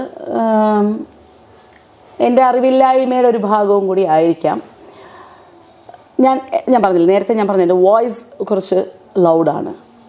സോ ഞാൻ ചെറുതായി പറയുന്ന കാര്യവും ഞാൻ പറയുന്ന രീതി മറ്റുള്ളവർ എടുക്കുന്നത് ഓപ്പോസിറ്റിലായിരിക്കാം. ഞാൻ ഉദ്ദേശിക്കുന്ന രീതിയിലായിരിക്കില്ല അവർ ഏറ്റെടുക്കുന്നത്. അപ്പോൾ ആ ഒരു പ്രോഗ്രാമിൽ ഞാൻ പ്രസൻറ്റ് ചെയ്ത രീതി ഓൾറെഡി ഒരു നെഗറ്റീവ് ഷാഡോ നമുക്ക് ആ പ്രോഗ്രാം കാരണം ഉണ്ടായി. അപ്പോൾ ആ നെഗറ്റീവ് ഷാഡോ നിൽക്കുകയാണ് ആ പ്രോഗ്രാമിൽ വീണ്ടും ഞാൻ പോയി ഇരിക്കുന്നത്. അങ്ങനെ ഇരിക്കേണ്ട വന്ന ആ സിറ്റുവേഷനിൽ ഞാൻ പറഞ്ഞതെല്ലാം ഓൾറെഡി നെഗറ്റീവ് ഇമേജ് കിടക്കുന്നതുകൊണ്ട് പറയുന്നതെല്ലാം നെഗറ്റീവായിട്ട് തന്നെ പ്രേക്ഷകർ എടുത്തിട്ടുള്ളൂ. ഒരു പക്ഷേ ഇപ്പോൾ ചോദിച്ച ചോദ്യത്തിൻ്റെ ഈ മറുപടി എന്ന് പറയുന്നത് അന്ന് കുറച്ച് പേഷ്യൻസോടുകൂടി കുറച്ച് ആലോചിച്ച് അല്ലെങ്കിൽ ഞാനൊന്ന് പതുക്കെ സംസാരിച്ചിരുന്നെങ്കിൽ അത്രയും വലിയൊരു നെഗറ്റിവിറ്റി ക്രിയേറ്റ് ആവാൻ സാധ്യതയുണ്ടായിരുന്നില്ല എന്നെനിക്ക് പലപ്പോഴും തോന്നാറുണ്ട്. കുറച്ചും കൂടെ ക്വയറ്റായിട്ട് എനിക്കതൊന്ന് പ്രസൻറ്റ് ചെയ്യാനുള്ളൊരു സമയം കിട്ടും. പക്ഷേ വാട്ട് എവർ ഇറ്റ് ഈസ് ഞാൻ എങ്ങനെ ക്വയറ്റായിട്ട് പ്രസൻറ്റ് ചെയ്താലും ഇറ്റ്സ് ആൻ എഡിറ്റിംഗ് വേർഷൻ. ഈ പ്രോഗ്രാം എന്ന് പറയുന്നത് ഫ്രണ്ടിലോട്ട് വരുന്നത് എഡിറ്റ് ചെയ്ത് അതിനെ മ്യൂസിക് ഇട്ട് അതിനെ ഭംഗിയാക്കി എല്ലാ കറക്ഷൻസും ചെയ്താണ് അത് ഫ്രണ്ടിൽ വരുന്നത്. അല്ലാതെ ഒരു ലൈവ് എന്ന് പറഞ്ഞ് തന്നിട്ട് ലൈവിലിരുത്തി സംസാരിക്കുന്നത് നേരെ പ്രേക്ഷകർക്ക് കൊടുക്കുക അല്ല ചെയ്തത്. അപ്പോൾ അതിലുണ്ടായ ഒരു കോൺട്രവേഴ്സി എന്ന് പറയുന്നത് ഒരുപാട് നമുക്ക് നെഗറ്റിവിറ്റീസ് ക്രിയേറ്റ് ആയിട്ടുണ്ട്. അതെപ്പോഴും ഞാൻ റീതിങ്ക് ചെയ്യുമ്പോൾ എനിക്ക് വേണമെങ്കിൽ അത് ഒന്ന് ക്ലിയർ ക്രിസ്റ്റലായിട്ട് വളരെ പീസ്ഫുള്ളായിട്ട് പ്രസൻറ്റ് ചെയ്യാനുള്ളൊരു സിറ്റുവേഷൻ ഞാനൊന്ന് ഉണ്ടാക്കണമായിരുന്നു, അല്ലെങ്കിൽ എനിക്കത് കിട്ടണമായിരുന്നു എന്നുള്ളൊരു തോട്ട് എനിക്ക് ഉണ്ടാവാറുണ്ട്. അത് മാത്രമേ ഉള്ളൂ. ഒന്ന് തിരിച്ച് ആലോചിക്കുമ്പോൾ അത് അങ്ങനെ ചെയ്യാമായിരുന്നു. അതുകൊണ്ട് എനിക്കിപ്പോൾ വലിയ നല്ല പേരൊന്നും കിട്ടാൻ പോകുന്നു എന്നുള്ളതല്ല, കുറച്ചും കൂടിയൊക്കെ ഇതായിട്ട് ഒറ്റ കാര്യം തിങ്ക് ചെയ്താൽ മതി. ഒരു സീരിയലിൽ ഗ്ലിസറിൻ ഇല്ലാതെ എനിക്ക് അഭിനയിക്കാൻ സാധിക്കുമെന്നുണ്ടെങ്കിൽ ഒരു പ്രോഗ്രാമിലിരുന്നത് എനിക്ക് കരഞ്ഞ് അഭിനയിച്ച് കാണിച്ചു കൊടുത്ത് ഇറങ്ങിപ്പോരാൻ കയ്യടി വാങ്ങിച്ചുകൊണ്ട് വരാൻ എനിക്ക് ഒരുപാട് നേരമൊന്നും ആവത്തില്ല. ഞാൻ അവിടെ എന്നെ പ്രസൻറ്റ് ചെയ്തു, അത് മറ്റുള്ളവർക്ക് തിരിച്ചറിയാൻ പറ്റിയില്ല. അന്ന് എൻ്റെ ഏജ് അല്ലെങ്കിൽ എനിക്കുണ്ടായ സിറ്റുവേഷൻസ്, എൻ്റെ ഫാമിലി എന്നോടൊപ്പം ഇല്ല എന്നുള്ള പല പ്രശ്നങ്ങളും എന്നെ ചുറ്റിലും നിൽക്കുന്നുണ്ട്. ഇതെല്ലാം അതിജീവിച്ച് 5 മാസമുള്ളൊരു കുഞ്ഞിനെ എൻ്റെ വയറ്റിലിട്ടുകൊണ്ടാണ് ഞാൻ ആ പ്രോഗ്രാമിൽ ഇരിക്കുന്നത്. അപ്പോഴെല്ലാവരും ഓപ്പോസിറ്റായിട്ട് തിങ്ക് ചെയ്യുന്നത് അയ്യോ ഇത് അങ്ങനെയല്ലേ സംഭവിച്ചത്, ഇത് അങ്ങനെയല്ലേ ഈ അങ്ങനത്തെ എന്നുള്ള അപ്പുറത്തെ അവരുടെ ആ സ്ത്രീയുടെ വേർഷൻ മാത്രമാണ് നോക്കിക്കൊണ്ടിരുന്നത്. ഇപ്പുറത്ത് നിൽക്കുന്ന എൻ്റെ വേർഷൻ തിങ്ക് ചെയ്യാനായിട്ട് അന്ന് ആരും ഉണ്ടായിരുന്നില്ല. ഇന്ന് ഒരുപാട് പേർക്ക് അത് മനസ്സിലാവുന്നുണ്ടെന്ന് എനിക്ക് തോന്നുന്നു. പിന്നെ അന്നത്തെ ആ സിറ്റുവേഷൻസ് ഒക്കെ ഒരു സമയത്ത് എനിക്ക് തോന്നുന്നു ഗുഡാണെന്ന് തോന്നുന്നു. കാരണം അതൊക്കെ ഒരുപാട് എനിക്ക് എൻ്റെ ലൈഫിലെ ഓരോരോ ലെസൺസ് ആയിട്ട് മാറി. അതുകൊണ്ട് ഇന്ന് കുറച്ചും കൂടെ എനിക്ക് ബോൾഡായിട്ട് ഇനിയിപ്പോൾ എന്ത് വന്നാലും ഐ ക്യാൻ ഫേസ് ഇറ്റ് എന്നുള്ളൊരു ആ ഒരു സ്ട്രെങ്ത് ആൻഡ് സ്ട്രോങ്നെസ്, ആ ബോൾഡ്നെസ് എനിക്കുള്ളിൽ എനിക്കുണ്ടാക്കി എടുക്കാൻ പറ്റി. സോ ആ ഒരു സിറ്റുവേഷൻ മാത്രം. ഇപ്പോഴും ഇത് ചിലപ്പോൾ പറയുന്നത് പോലും ചിലപ്പം നെഗറ്റീവായിട്ട് പല കമൻസും പല തംബ്നെയിൽസും വരാനും സാധ്യതയുണ്ട്. തീർച്ചയായിട്ടും വരാം. കാരണം ഞാൻ പൊതുവേ ഒരു യൂട്യൂബ് ചാനൽസിനും ഞാൻ ഇരുന്ന് കൊടുക്കാറില്ല. കാരണം എന്താ വെച്ച് കഴിഞ്ഞാൽ അത് വേറെ ഒന്നും കൊണ്ടല്ല, എൻ്റെ മോനെ ആലോചിച്ച് വേണ്ടി മാത്രമാണ്. ഇപ്പോൾ ഞാൻ ഇതിന് കണ്ടിന്യൂവേഷനായിട്ട് ഞാനിത് പറയാൻ കാരണവും നിങ്ങൾ തംബ്നെയിൽ ഇടുന്നതിന് മുമ്പേ ആലോചിക്കുക. എനിക്കൊരു മകനുണ്ട്, ആ മകൻ പഠിക്കുന്നത് 9th സ്റ്റാൻഡേർഡ് ആണ്, അവനൊരു സ്കൂളിലാണ്. അവൻ്റെ ഒപ്പം അവൻ്റെ ഫ്രണ്ട്സ് ഉണ്ട്. ആ ഫ്രണ്ട്സിൻ്റെ വീട്ടിൽ ഈ ഇൻ്റർവ്യൂസ് കാണും, ഈ തംബ്നെയിൽസ് കാണും. ഈ തംബ്നെയിൽ അവരുടെ വീട്ടിൽ ഉന്നയിക്കപ്പെടും, അത് ആ കുട്ടികൾ കേൾക്കും. ആ കുട്ടികൾ എൻ്റെ മകനോടൊപ്പം ഷെയർ ചെയ്യും. അവിടെ എൻ്റെ മകൻ എന്ന് പറയുന്ന വ്യക്തി നിൽക്കുന്ന ഒരു സിറ്റുവേഷൻ അത് നിങ്ങൾക്ക് മനസ്സിലാക്കാൻ പറ്റില്ല. അതല്ലെങ്കിൽ നിങ്ങളുടെ വീട്ടിലുള്ള ഒരു കുട്ടിക്ക് അതുണ്ടാവണം. അപ്പോൾ അതുകൊണ്ട് തന്നെയാണ് യൂട്യൂബുകൾക്ക് ഞാൻ കൊടുക്കാത്തത്. ഇന്ന് ഇവിടെ ഞാൻ വന്നിരിക്കുന്നുണ്ടെന്നുണ്ടെന്നുണ്ടെങ്കിൽ അത് സജിത്തേട്ടൻ, വത്സമ്മ ചേച്ചി എന്ന് പറയുന്ന 2 വ്യക്തികൾക്ക് ഞാൻ കൊടുക്കുന്ന റെസ്പെക്റ്റാണ്. എൻ്റെ അച്ഛനുണ്ടെങ്കിൽ ഇറങ്ങടി പോടി എന്ന് പറയും. അത് ഡെഫിനറ്റ്ലി അവിടെ ഞാൻ ഇവിടെ കയറി വരുമ്പോഴും ഞാൻ സജിത്തേട്ടനെ കാണുമ്പോഴും ഞാൻ കെട്ടിപ്പിടിക്കുമ്പോഴും എൻ്റെ അച്ഛൻ്റെ ഫ്രണ്ട് അതാണ് എനിക്ക് ആദ്യം വരുന്നത്. അപ്പം എൻ്റെ അച്ഛൻ്റെ പ്രസൻസ്.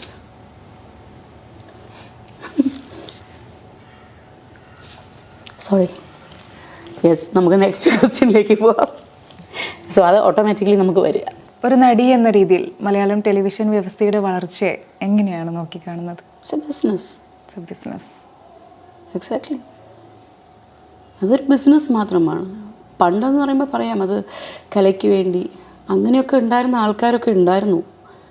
ഇന്ന് ഒരു ഡയറക്ടറിന് നല്ലൊരു സീൻ ടൈം എടുത്ത് ചെയ്യണം എന്ന് പറഞ്ഞു കഴിഞ്ഞാൽ ആ വ്യക്തിക്ക് അത് ചെയ്യാൻ പറ്റാറില്ല. ബിക്കോസ് ഇവിടെ പ്രൊഡ്യൂസറിന് വേണ്ടത് ഫൂട്ടേജാണ്. ഫൂട്ടേജ് ഇത്ര എടുത്തില്ലെങ്കിൽ ആ പ്രൊഡ്യൂസറിന് അന്നത്തെ ദിവസം നഷ്ടമാണ്. അപ്പോൾ പിന്നെ അവിടെ വേറുള്ള കലയ്ക്ക് വേണ്ടി ടൈം എടുത്ത് ചെയ്യാനോ പെർഫോമൻസ് കൊടുക്കാനോ ഒന്നും ഇവിടെ ഇന്നത്തെ ഒരു സിറ്റുവേഷനിൽ സമയമൊന്നുമില്ല. ഇതൊരു ബിസിനസ് മേഖലയാണ്. അപ്പോൾ അതൊരു ബിസിനസ്സായിട്ട് തന്നെ പോവുകയാണ്. അല്ലാതെ ഇവിടെ വേറെ അങ്ങനെ വലിയ വേറൊരു വാക്കൊന്നും എനിക്ക് എക്സാക്ട്ലി ഒറ്റ വാക്കിൽ പറയണമെങ്കിൽ ഇറ്റ്സ് എ ബിസിനസ്. എല്ലാവരും അവരവരുടെ ജോലി ചെയ്യുന്നു. It's like A normal profession പോലെ തന്നെ വന്നു. രാവിലെ എത്ര മണിക്ക് വരുന്നു, ഇത്ര മണി തൊട്ട് ഇത്ര മണി വരെ ഒരു സൈഡ് യൂണിറ്റ് വർക്കേഴ്സ്, ഒരു സൈഡ് ആർട്ടിസ്റ്റുകൾ, ഒരു സൈഡ് അസോസിയേറ്റ് ഡയറക്ടേഴ്സ്, അങ്ങനെ എല്ലാവരും ചേർന്നൊരു നോർമൽ ഒരു ജോലി ചെയ്യുന്നു. അതൊരു ബിസിനസ്, അത്ര മാത്രമേ പറയാൻ പറ്റത്തുള്ളൂ അതിന്. ജീവിതം ഒരു സിനിമയാണെന്ന് വിചാരിച്ചാൽ അതിലെ ഒരു കഥാപാത്രമാണ് ചേച്ചി എന്ന് വിചാരിക്കുക. ആണല്ലോ, എല്ലാവരും ഇപ്പോൾ ചെയ്തുകൊണ്ടിരിക്കുന്നത് തന്നെയാണ്. ദൈവത്തിൻ്റെ പുസ്തകത്തിലെ എല്ലാ കഥാപാത്രങ്ങളും ഇന്ന് ഈ നിമിഷം ഇവിടെ വരണം, ഇങ്ങനൊരു ഇൻ്റർവ്യൂ അറ്റൻഡ് ചെയ്യണം, നീ എന്നെ ചോദ്യം ചെയ്യണം, അതിനുള്ള മറുപടി ഞാൻ തരും. ഇതെല്ലാം സ്ക്രിപ്റ്റഡ് ആണ്. ഓക്കെ, അങ്ങനെയാണെങ്കിൽ നമ്മളെ ഡയറക്റ്റ് ചെയ്യുന്ന ഒരാൾ ആരായിരിക്കണം എന്നാണ് വിചാരിക്കുന്നത്? ദൈവം തന്നെ ആയിരിക്കുമല്ലോ, അല്ലാതെ വേറെ ആരും ആയിരിക്കത്തില്ല. ഡയറക്ടർ എന്ന് പറയുന്ന ഒരു പോസ്റ്റിൽ ദൈവം വന്നിരിക്കുന്നുണ്ടാവും. ഓക്കെ, ഇത്രയും കാലം ചെയ്ത ഈ ഒരു കഥാപാത്രം ഇനി ലൈഫ് ലോങ് എൻ്റെ കൂടെ വേണം, ആ ഒരു കഥാപാത്രമായിട്ട് എനിക്ക് ജീവിക്കണം എന്ന് തോന്നുന്ന ആ ഒരു ക്യാരക്ടർ ഏതായിരിക്കും? ഞാൻ ഈ ഒരു 10-14 വർഷമായിട്ട് ഞാൻ ഫീൽഡിൽ ഇങ്ങനെ കണ്ടിന്യൂസ് ആയിട്ട് നിന്നിട്ടുള്ളൂ. അതിൽ ഓൾമോസ്റ്റ് 2 സീരിയലും 6 വർഷം 12 വർഷം ടാർഗറ്റ് അതിൽ തന്നെ തീർന്നു. അപ്പോൾ 2 കഥാപാത്രങ്ങൾ അവിടെ പോയി. പിന്നെ ഇതിൻ്റെ ഇടയ്ക്ക് ചെയ്തിട്ടുള്ള കുറച്ച് നമ്പർ ഓഫ് സീരിയൽസ്, സസ്നേഹം, പൂക്കാലം വരവായി, അങ്ങനെ എനിക്ക് ഏറ്റവും വലിയൊരു ഡ്രോബാക്ക് എൻ്റെ എന്ന് പറയുന്നത് ചെയ്ത പ്രോജക്ട്സ് ഒന്നും സത്യം പറഞ്ഞു കഴിഞ്ഞാൽ തലയിൽ നിൽക്കാറില്ല. കണ്ടിന്യൂസ് ഇത്രയും പോകുന്ന ഇത് കൊണ്ടാണ് നമുക്ക് ഈ പ്രോജക്ട്സ് ഒക്കെ തലയിൽ നിൽക്കുന്നത്. അപ്പം അത് ഇപ്പോൾ വർക്ക് ചെയ്ത സീരിയൽസ് ഏതൊക്കെയെന്ന് ചോദിച്ചു കഴിഞ്ഞാൽ ചിലരൊക്കെ പടപടപടപടയെന്ന് പറയുന്നത് കേൾക്കാം. എനിക്കങ്ങനെ പറയാൻ പറ്റാറില്ല. പിന്നെ തിരക്കുള്ള മേഖലയാണ്. ഒബ്വിയസ്ലി എല്ലാവർക്കും അങ്ങനെ തന്നെയാണ്. ഇന്നിപ്പോൾ ഒരു വർഷം തുടങ്ങുന്നു അവസാനിക്കുന്നു തന്നെ നമുക്ക് മനസ്സിലാവുന്നില്ല, അല്ലേ? ഭയങ്കര ഫാസ്റ്റാണ്. തിരക്കുള്ള ആർട്ടിസ്റ്റ് എന്നൊന്നും പറയാൻ പറ്റില്ല. സാധാരണക്കാരിയായ ഒരു ആളത്രയേ ഉള്ളൂ. പിന്നെ കൊണ്ട് നടക്കാൻ പറ്റുന്ന ക്യാരക്ടേഴ്സ് ഇതുവരെ അങ്ങനെയൊന്നും എനിക്ക് നമ്മുടെ ലൈഫ് ലോങ് ത്രൂ കൊണ്ടുപോകാൻ പറ്റുമെന്ന് എനിക്ക് തോന്നുന്നില്ല. ഓരോ സിറ്റുവേഷനിൽ ഓരോരോ ഏജ് വൈസ് നമുക്ക് വേണമെങ്കിൽ ഭാഗം ചെയ്തെടുക്കാൻ പറ്റുമായിരിക്കാം. ഒരുപാട് ഏജ് ആവുകയാണെങ്കിൽ പറഞ്ഞ പോലെ ഒരു 70, 65, 70 ഒക്കെ ആവുകയാണെങ്കിൽ നമുക്ക് ഇന്ദിരാമ്മ, സസ്നേഹത്തിലെ ഇന്ദിരാമ്മയായിട്ട് കൊണ്ടുപോകാൻ പറ്റും. പിന്നെ അയാൻ കല്യാണം കഴിച്ച് വരികയാണെങ്കിൽ പത്മാവതിയുടെ ഒരു ചെറിയ ഷാഡോ കയറാൻ പറ്റുമായിരിക്കാം. ആൻഡ് അല്ലാതെ നോർമലായിട്ടുള്ള ഒരു ലൈഫ് സ്റ്റൈലിലാണെങ്കിൽ മല്ലിക പ്രതാപ് എന്ന് പറയുന്ന വ്യക്തി ആസ് യൂഷ്വൽ രേഖയായിട്ട് വളരെ ബോൾഡായിട്ട് എൻ്റെ കാര്യങ്ങളെല്ലാം ചെയ്തു പോകുന്നൊരു വ്യക്തിയായിട്ട് എല്ലാം പാട്ടായിട്ട് ഓരോ ഏജ് വൈസ് നമുക്ക് തിരിക്കാം. ഈ ഒരു ചെറിയ കാലഘട്ടത്തിൽ തന്നെ വലിയ തന്നേക്കാൾ ഒരുപാട് പ്രായം കൂടുതലുള്ള ഒരു ക്യാരക്ടറൊക്കെ ചെയ്യുമ്പോൾ ചില ആൾക്കാർ പറയുന്ന കേട്ടിട്ടുണ്ട്, അങ്ങനെ ഒരു ക്യാരക്ടർ ചെയ്യാൻ ഞാൻ തയ്യാറല്ല. ആ ഒരു രീതിയിൽ സിനിമയിലൊക്കെ ഓരോരോ ആർട്ടിസ്റ്റൊക്കെ അങ്ങനെ പറയുന്നത് കേട്ടിട്ടുണ്ട്. അങ്ങനെ ഒരു എനിക്കത്ര വയസ്സായില്ലല്ലോ, അപ്പോൾ ഞാൻ എന്തിനീ ഇത്രയും ഏജ്ഡ് ആയിട്ടുള്ള ക്യാരക്ടർ ചെയ്യണം പറയാൻ കാരണം, അമ്മ വേഷം ചെയ്ത് തുടങ്ങിയാൽ പിന്നെ ആ ഒരു രീതിയിൽ മാത്രമേ മുന്നോട്ടേക്ക് പോകാൻ പറ്റൂ. അങ്ങനെ പലരും പറഞ്ഞു കേട്ടിട്ടുണ്ട്. ഓരോരുത്തരുടെ ചിന്താഗതി ആയിരിക്കാം. ഞാൻ ആ വേഷം ചെയ്യില്ല, അമ്മ വേഷം ചെയ്യാൻ താല്പര്യപ്പെടുന്നില്ല, ഏജ് വൈസ് അങ്ങനെ ചെയ്യാൻ താല്പര്യമില്ല. ഇവിടെ ഞാൻ അതിനെ ഏതെങ്കിലും ഒരു ഏജിൽ നമ്മൾ ഈ ഏജിലൊക്കെ എത്തുമല്ലോ ലൈഫിൽ. അപ്പോൾ എന്തായാലും എനിക്കങ്ങനെ ഒരു ഏജ് ഫാക്ടറിനെ ഞാനിങ്ങനെ ഷാർപ്പൻ ചെയ്ത് ഐ എം സ്റ്റിൽ യങ് അല്ലെങ്കിൽ അങ്ങനെ എന്നുള്ളൊരു ചിന്താഗതി എനിക്ക് ഇല്ല. അതുകൊണ്ടായിരിക്കാം ചിലപ്പോൾ എനിക്കത് വലിയൊരു ഇതായിട്ട്. പിന്നെ എനിക്ക് കിട്ടുന്ന ക്യാരക്ടേഴ്സ്, ഇപ്പോൾ ഇന്ദിരാമ്മ, ഞാൻ സസ്നേഹം ചെയ്തപ്പോൾ ഇന്ദിരാമ്മ, ഒരിക്കലും ഞാനും ഇന്ദിരാമ്മയും തമ്മിൽ ഒരുപാട് ഡിസ്റ്റൻസ് ഉണ്ട്. എന്നേക്കാൾ ഏജ് കൂടിയ വ്യക്തിയാണ് എൻ്റെ മോനായിട്ട് അഭിനയിക്കുന്നത്, മനസ്സിലായോ? അപ്പോൾ നോർമലി ടേക്ക് അല്ലാത്ത സമയത്ത് ഞാൻ നിൽക്കുമ്പോൾ കിഷോർ വന്ന് എൻ്റെ കാലിൽ തൊടുന്ന സീനാണെന്ന് പറഞ്ഞാൽ, കിഷോർ എന്ന് പറയുന്നത് ഭയങ്കര ഒരു പവർഫുൾ ഒരു ആറ്റിറ്റ്യൂഡ് പേഴ്സൺ ആണ്. റോങ് ആറ്റിറ്റ്യൂഡ് അല്ല, അവൻ അങ്ങനെയുള്ളൊരു പവർഫുൾ മാനാണ്. അപ്പോൾ അവൻ കിഷോറാട്ട ഇന്ദിരാമ്മയുടെ കാലിൽ വീണു, എന്നെക്കൊണ്ട് പറ്റൂല, ഇവളുടെ കാലിലൊന്നും വീഴ പറ്റൂല, ഞാൻ ചെയ്യൂല അതറി. അപ്പം ഞാൻ പറയും വീഴടാ വീഴ്. അപ്പം ഞാനതിനെയൊക്കെ ഒരു രസകരമായിട്ടേ എടുത്തിട്ടുള്ളൂ, ഒരു ഫണ്ണായിട്ടേ കണ്ടിട്ടുള്ളൂ. പിന്നെ ഈ പറയുന്ന പോലെ എനിക്ക് നമുക്ക് തരുന്ന ക്യാരക്ടേഴ്സ് നമുക്കത് ചെയ്യാൻ പറ്റുമോ, അത് ചെയ്ത് നമുക്ക് ആൾക്കാരത് സ്വീകരിക്കുമോ എന്നുള്ളത് വരെ എൻ്റെ ഒരു ടെൻഷനാണത്. സ്വീകരിച്ചു എന്ന് പറയുമ്പോൾ അതൊരു സന്തോഷമായി മാറുകയാണ്. യെസ്, ഐ അച്ചീവ് എന്നുള്ളൊരു ക്രെഡിറ്റ് അവിടെ എനിക്ക് വരികയാണ് അല്ലേ. അപ്പം നരയിടണം, ചിലപ്പോൾ ഞാൻ തന്നെ പറയും. അപ്പോൾ മഞ്ഞൾ വിരിഞ്ഞ പൂവിൽ ലാസ്റ്റ് പറഞ്ഞു നരയിടണ്ട, ഞാൻ പറഞ്ഞു വേണം നര, ഇത്രയും കാലഘട്ടം കാണിച്ചോ, എനിക്ക് അവിടെ നര വേണം, ഞാൻ ഇടുവാണ് എന്ന് പറഞ്ഞ് ഞാൻ തന്നെയാണ് അത് നര ഇട്ടത്. ഇന്ദിരാമ്മയ്ക്കും ഞാൻ പറഞ്ഞു നര കൊടുക്കാം, ഒരു സ്ട്രിക്റ്റ് നര കൊടുക്കാം, കുഴപ്പമില്ല, അങ്ങനെ ചെയ്യുമ്പോൾ അത് ഭംഗിയുണ്ടാവും എന്നെനിക്ക് തോന്നുന്നു. അപ്പം അങ്ങനെയുള്ള മേക്ക് ഓവർ വരുമ്പോൾ എനിക്ക് തന്നെ ഒരു 2 times കണ്ണാടി നോക്കുമ്പോൾ എനിക്കത് തോന്നും, എനിക്ക് ഏജ് ആവുന്നു. അപ്പോൾ നമുക്കത് ചെയ്യുമ്പോൾ അങ്ങനത്തെ ക്യാരക്ടേഴ്സ് ചെയ്യാൻ എനിക്ക് സന്തോഷമേ ഉള്ളൂ. അതെനിക്ക് ഇനിയിപ്പം ഞാൻ ചോദിച്ചില്ലേ, അമ്മയായിട്ട് അഭിനയിക്കാനാണ് ഇറങ്ങി, ഇനിയിപ്പം ഏതാളുടെ അമ്മയായിട്ട്, നാളെ മോഹൻലാലിൻ്റെ അമ്മയായിട്ട് അഭിനയിക്കണമെന്ന് പറഞ്ഞാലും മമ്മൂക്കയുടെ അമ്മയായിട്ട് അഭിനയിക്കണമെന്ന് പറഞ്ഞാലും ഞാൻ ചെയ്യാൻ റെഡിയാണ്. ഞാനത് ഇഷ്ടപ്പെട്ട് തന്നെ ചെയ്യും. ഈ ഒരു മനോഭാവം തന്നെയാണല്ലോ ഓരോ ആർട്ടിസ്റ്റിനും വേണ്ടത്. ഞാനത് ചെയ്യും. അതിലിപ്പോൾ ഇന്നയാളെന്നൊന്നും അങ്ങനെ വ്യത്യാസങ്ങളൊന്നുമില്ല. സൂരജും ഞാനും ഒരേ ഏജാണ്. എനിക്ക് തോന്നുന്നു 6 മാസത്തെ 8 മാസത്തെ എങ്ങാണ്ട് വ്യത്യാസമുള്ളൂ ഞാനും അവനും തമ്മിൽ. അവൻ ഇന്നും ഇപ്പോൾ ഞങ്ങൾ സംസാരിക്കുന്നത് എന്നെ അമ്മ തന്നെ വിളിക്കാറ്. ഇപ്പോൾ എത്രയോ പിള്ളേർ എന്നെ ഇപ്പോഴും സ്റ്റിൽ ക്യാരക്ടർ വിട്ട് എന്നെ രേഖ ചേച്ചി എന്ന് വിളിക്കുന്നവരെക്കാൾ കൂടുതൽ കാണുമ്പോൾ മമ്മി, അമ്മ, മോം എന്നൊക്കെ വിളിക്കുന്ന ആൾക്കാർ തന്നെയാണ് എനിക്കിപ്പോഴും കൂടെ ഉള്ളത്. എൻ്റെ പിള്ളേരെല്ലാം എന്നെ അങ്ങനെ തന്നെയാണ് വിളിക്കുന്നത്. എന്നിട്ട് എനിക്ക് വേണമെങ്കിൽ പറയാം, നീ എന്നെ അങ്ങനെ വിളിക്കല്ലേ, വിളി വെച്ചെന്ന് പറയാം. എനിക്ക് ഇത്രേ പ്രായമുള്ളൂ, എനിക്കില്ല. അല്ല, ഈ സീരിയസ്ലി ഇത് എനിക്ക് ചെന്നൈയിൽ ഇത് പറഞ്ഞു നന്നായി. ചെന്നൈയിൽ എനിക്കറിയാവുന്നൊരു ചേച്ചിയുണ്ട്, വളരെ ക്ലോസ് ടു ഒരു അമ്മയുടെ വയറ്റിൽ നിന്ന് വന്നില്ല എന്നേ ഉള്ളൂ, ഒരുപോലെ അത്രയും ഒരു ബെഡിൽ കിടന്ന എൻ്റെ സിസ്റ്റേഴ്സിനേക്കാൾ കൂടുതൽ മിങ്കിളായ ഒരു വ്യക്തിയാണ്. അപ്പം ഒരു ദിവസം ഒരു ഫോൺ കോൾ വന്നിട്ട് ചോദിച്ചു, നിന്നെന്തിനാണ് അവർ അമ്മ എന്നൊക്കെ വിളിക്കുന്നത്? ഞാൻ അതിനെന്താ ചോദിച്ചായിരുന്നു. അതൊന്നുമല്ല, അത് ഞാനെന്തോ പർപ്പസ്ഫുള്ളി അവരെ കൊണ്ട് പറഞ്ഞ് വിളിപ്പിക്കുന്ന എന്നുള്ള രീതിയിലാണ് പ്രസന്റ് ചെയ്തത്. ഇത് എന്ത് പാട്, നമ്മളിപ്പോൾ ഒരു ജോലിയിൽ നിൽക്കുന്നു, ഇപ്പം അതിനെ ആദ്യമേ ചേച്ചിന്ന് വിളിച്ചു. സോ ലൈഫ് ലോങ് ഇനി അതിനെ ചേച്ചിന്ന് തന്നെ വിളിക്കത്തുള്ളൂ അല്ലേ. ഒരു കുഞ്ഞ് വന്നിട്ട്, ഒരു പയ്യൻ വന്നു വെച്ചിട്ട് സീരിയൽ, അല്ലെങ്കിൽ ഒരു മോള് വന്നു വെച്ചാൽ സീരിയലിൽ ഞാൻ അവളുടെ അമ്മയായിട്ട് അഭിനയിക്കുന്നു. അവളുടെ തുടക്കം തൊട്ടേ വരുന്നു, അവളുടെ വീട്ടിലുള്ള അമ്മേനെക്കാട്ടിലും ഒരു 10,000 പ്രാവശ്യം കൂടുതൽ ഒരു ദിവസം എന്നെ അമ്മ എന്ന് വിളിക്കുന്നുണ്ടാവും. അപ്പോൾ ഓട്ടോമാറ്റിക്കലി അവളുടെ ഉള്ളിൽ പിന്നെ അത് വിളിയായി മാറുകയാണ്. ഇത് ഞാൻ കുത്തി നിറച്ച് കൊടുത്ത് നീ എന്നെ അമ്മയെന്നേ വിളിക്കാവൂ, അങ്ങനെയല്ല. അത് അവരുടെ ഉള്ളിൽ ആ കഥാപാത്രം ചെയ്തു വരുമ്പോൾ അവർക്ക് അങ്ങനെ തോന്നുകയാണ്. അപ്പോൾ എനിക്ക് ഭയങ്കരമായിട്ട് എനിക്ക് വിഷമം തോന്നിയെന്ന്. നീ ആര്, ഒരു വലിയൊരു ലേഡീനെ ഉദാഹരണപ്പെടുത്തി ഇങ്ങനെ പറഞ്ഞപ്പോൾ അവരാണോ എല്ലാവരും കയറി അമ്മ അമ്മ എന്ന് വിളിക്കുക. ഞാൻ പക്ഷെ അവിടെ സൈലന്റ് പാലിച്ചു. ഇതേ പണ്ടത്തെ ആളായതെങ്കിൽ ചിലപ്പോൾ ഞാൻ പ്രതികരിച്ചേനെ. ഓക്കെ, അത് അവർക്ക് ചിലപ്പോൾ ആ ഒരു ഏജ് ഫാക്ടർ എന്നുള്ളത് എണ്ണി പോകുന്നതുകൊണ്ടായിരിക്കാം അവർക്ക് അങ്ങനെ തോന്നുന്നത്. ഇപ്പോഴും ഇൻ്റർവ്യൂ കണ്ടു കഴിഞ്ഞാൽ തെറ്റായിട്ട് തോന്നരുത്, ഞാനത് അങ്ങനെ പറയുന്നതല്ല. ഇത് നമുക്ക് ഉള്ളിൽ, ഞാനങ്ങനെ ഒരു പ്രായം അങ്ങനെയൊന്നുമില്ല. അമ്മ എന്ന് വിളിക്കുമ്പോൾ അതിന് വിളി കേൾക്കാൻ ഒരാളുണ്ടാകണം എന്ന് മാത്രമേ ഉള്ളൂ എൻ്റെ ചിന്താഗതി. അതിപ്പോൾ ഇത്ര വയസ്സുള്ള ആളെ മാത്രമേ അമ്മ എന്ന് വിളിക്കാവുള്ളൂ എന്നൊന്നും ഇല്ല.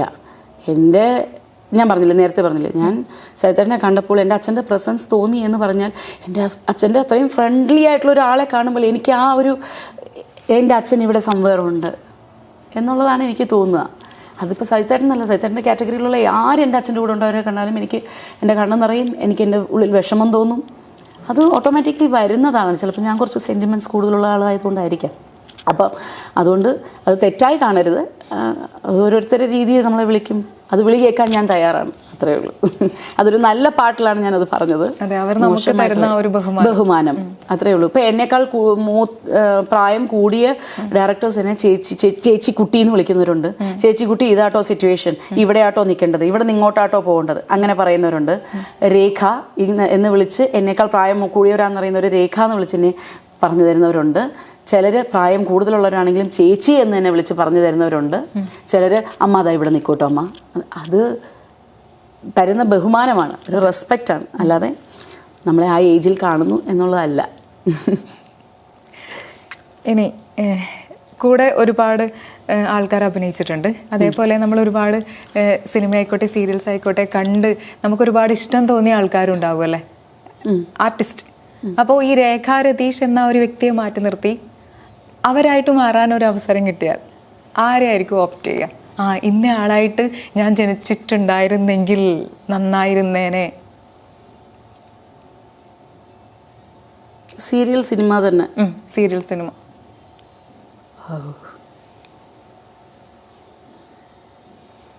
പെട്ടെന്ന് ചോദിക്കുമ്പോൾ ആരെയും കിട്ടുന്നില്ല. അതൊരിഷ്ടം കൊണ്ട്, ഒരു ബഹുമാനം കൊണ്ട്. രണ്ടുപേരെ പറയാവോ? പറഞ്ഞോ. ഒന്നെങ്കിൽ ജയലളിത അമ്മ, അല്ലെങ്കിൽ കമൽ ഹാസൻ സാർ. ഇവർ രണ്ടുപേരിൽ ആരെങ്കിലും ഒരാൾ. പറ്റിയില്ല, ഇഷ്ടപ്പെട്ടില്ല കുട്ടിക്ക്, എന്തേ? അല്ല, ഇവർ രണ്ടുപേരും. കാരണം പറ. ദ വേ ഓഫ് ആറ്റിറ്റ്യൂഡ് ആ ലേഡി, അത് നമുക്ക് ഒരിക്കലും, അവർ ഫേസ് ചെയ്തിട്ടുള്ള പ്രോബ്ലംസ് ഒരുപാടാണ്. അവരുടെ ബുക്ക് ഞാൻ വായിച്ചിട്ടുണ്ട്.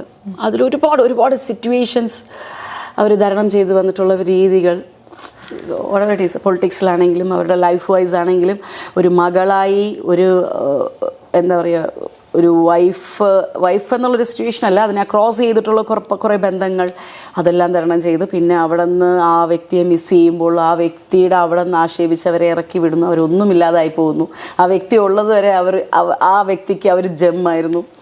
സോ ഫ്രാക്ഷൻ ഓഫ് സെക്കൻഡ്സ് മതി ഇപ്പുറത്തുനിന്ന് അപ്പുറത്തേക്ക് ഓരോ കാര്യങ്ങൾ ചേഞ്ച് ആവാനായിട്ട്. അപ്പോൾ ഒരുപാട് കാര്യങ്ങൾ അവിടെ മനസ്സിലാക്കി. അതെല്ലാം കഴിഞ്ഞും പുള്ളിക്കാരി എത്തേണ്ട സ്ഥാനത്തെത്തി. ആൻഡ് അതൊക്കെ വലിയ കാര്യങ്ങളല്ലേ. അതുപോലെ ഒന്നും ഒരിക്കലും നമുക്ക് എല്ലാ രീതിയിലും പുള്ളിക്കാരി മീൻസ് നോളേജ്, കലാപരമായിട്ടും പൊളിറ്റിക്സ് പരമായിട്ടും എല്ലാം പുള്ളിക്കാരി സ്റ്റാറാണ്. എല്ലാ പ്രതിസന്ധികളെയും എല്ലാ രീതിയിലും പുള്ളിക്കാരി റോളായി വന്നിട്ടുണ്ട്. പുള്ളിക്കാരി നന്നായിട്ട് പഠിക്കുന്ന ഒരു വ്യക്തിയായിരുന്നു. ഫസ്റ്റായിരുന്നു പുള്ളിക്കാരി, സ്കൂൾ ഫസ്റ്റ്, കോളേജ് ഫസ്റ്റ്, എല്ലാത്തിലും പുള്ളിക്കാരി ഫസ്റ്റായിരുന്നു. സോ അപ്പോൾ അങ്ങനെയൊക്കെ വെച്ച് നോക്കുമ്പോൾ ആ ഒരു ഇത് എനിക്ക് ഭയങ്കരമായിട്ടും ഒരു ഇഷ്ടമുള്ളൊരു ഇതാണ്. പിന്നെ കമൽ സാർ എന്ന് പറയുമ്പോഴത്തേക്കും ഞാൻ ഇഷ്ടപ്പെടാതെ വന്നൊരു ഫീൽഡാണ് ഈ ഫീൽഡ്. എനിക്ക് ഒരിക്കലും അഭിനയിക്കാൻ വരണം എന്നുള്ള ആഗ്രഹിച്ച് എൻ്റെ കൂടെ ഉള്ള പല ഈ ഫീൽഡിലുള്ള കുട്ടികൾ തന്നെ എൻ്റെ കൂടെ മിങ്കിൾ ചെയ്ത് വർക്ക് ചെയ്തിട്ടുള്ളത്, മീൻസ് ഡബിങ് തിയേറ്ററിലാണെങ്കിലും എല്ലാ മേഖലകളിലും, സ്കൂളിലാണെങ്കിലും എൻ്റെ കൂടെ പഠിക്കുന്ന കുട്ടികളുടെ മറ്റു പാരൻസ് ഈ ഫീൽഡിലുള്ളവരുണ്ട്. അങ്ങനെയുള്ളവരെല്ലാം വന്നിട്ട് നേരത്തെ ഇൻ്റർവ്യൂ പോയിരുന്നேன், இந்த இடத்துக்கு போயிருந்தேன், நான் நடிச்சு பார்த்தாங்க, ஸ்க்ரீன் டெஸ்ட் பண்ணாங்க, இந்த ஆள் அங்கே இருந்தாங்க, இந்த ஆക്ടർ വന്നിരുന്നാറ് എന്നൊക്കെ പറയുമ്പോൾ ഞാനിങ്ങനെ കേട്ടിരിക്കുമ്പോഴും എനിക്കൊരു സെക്കൻഡ് പോലും എനിക്കത് ഈ ഫീൽഡിലോട്ട് വരണം എന്നുള്ള ആഗ്രഹം എനിക്ക് വന്നിട്ടില്ല. ഇവരൊക്കെ സ്റ്റാറാവും എന്നുള്ളതായിരുന്നു എൻ്റെ ധാരണ. ഇവരൊക്കെ ഈ ഫീൽഡിൽ വരുന്നവരാണ്, ഞാൻ ഈ ഫീൽഡിൽ വരില്ല എന്നുള്ളതാണ് എൻ്റെ ഉറച്ച വിശ്വാസം. എന്ന് ഞാൻ ഈ ഫീൽഡിൽ വന്ന് എൻ്റെ അച്ഛൻ, അത് മീൻസ് മരിക്കുന്നതിൻ്റെ തലേ ദിവസം 2 ദിവസം മുമ്പേ അച്ഛൻ എൻ്റെ കൂടെ സെറ്റിൽ ഇങ്ങനെ ലൊക്കേഷനിൽ രാവിലെ ഏർലി മോർണിംഗ് എന്നെ അച്ഛൻ വിളിക്കുന്നു 5:30-ക്ക്. രഘു റെഡിയാവും, ഞാൻ 7 o'clock ആകുമ്പോൾ എത്താം. ഓക്കെ ശരി. അച്ഛൻ്റെ വീട്ടിൽ നിന്ന് അച്ഛൻ വരുന്നത്, ഞാൻ ഹോട്ടലിലാണ്. ഓക്കെ ശരി എന്ന് പറഞ്ഞു. അച്ഛൻ 7 മണിയായിട്ടും എത്തുന്നില്ല. ഇതെന്താ അച്ഛൻ വരാത്തതെന്ന് വിചാരിച്ചിട്ട് ഞാൻ ഫോൺ ചെയ്തു. അപ്പോൾ അപ്പച്ചന്മാർ ഫോൺ എടുത്തു. ഞാൻ ചോദിച്ചു, അപ്പം എന്താ ഫോൺ, അച്ഛൻ എന്താ വരാത്തതെന്ന്. അണ്ണ എന്താ ഉറങ്ങി എണീറ്റേ ഉള്ളൂ. രാവിലെ 5:30-ക്ക് എന്നെ വിളിച്ചോ? അപ്പോൾ കിടന്ന് ഉറങ്ങിപ്പോയതായിരിക്കും. അപ്പോൾ അച്ഛൻ എൻ്റെ അടുത്ത് പറഞ്ഞു, സോറി ഞാനേ ലേറ്റായി പോയി എണീക്കാൻ. ഞാൻ ശരി ഓക്കെ അച്ഛാ.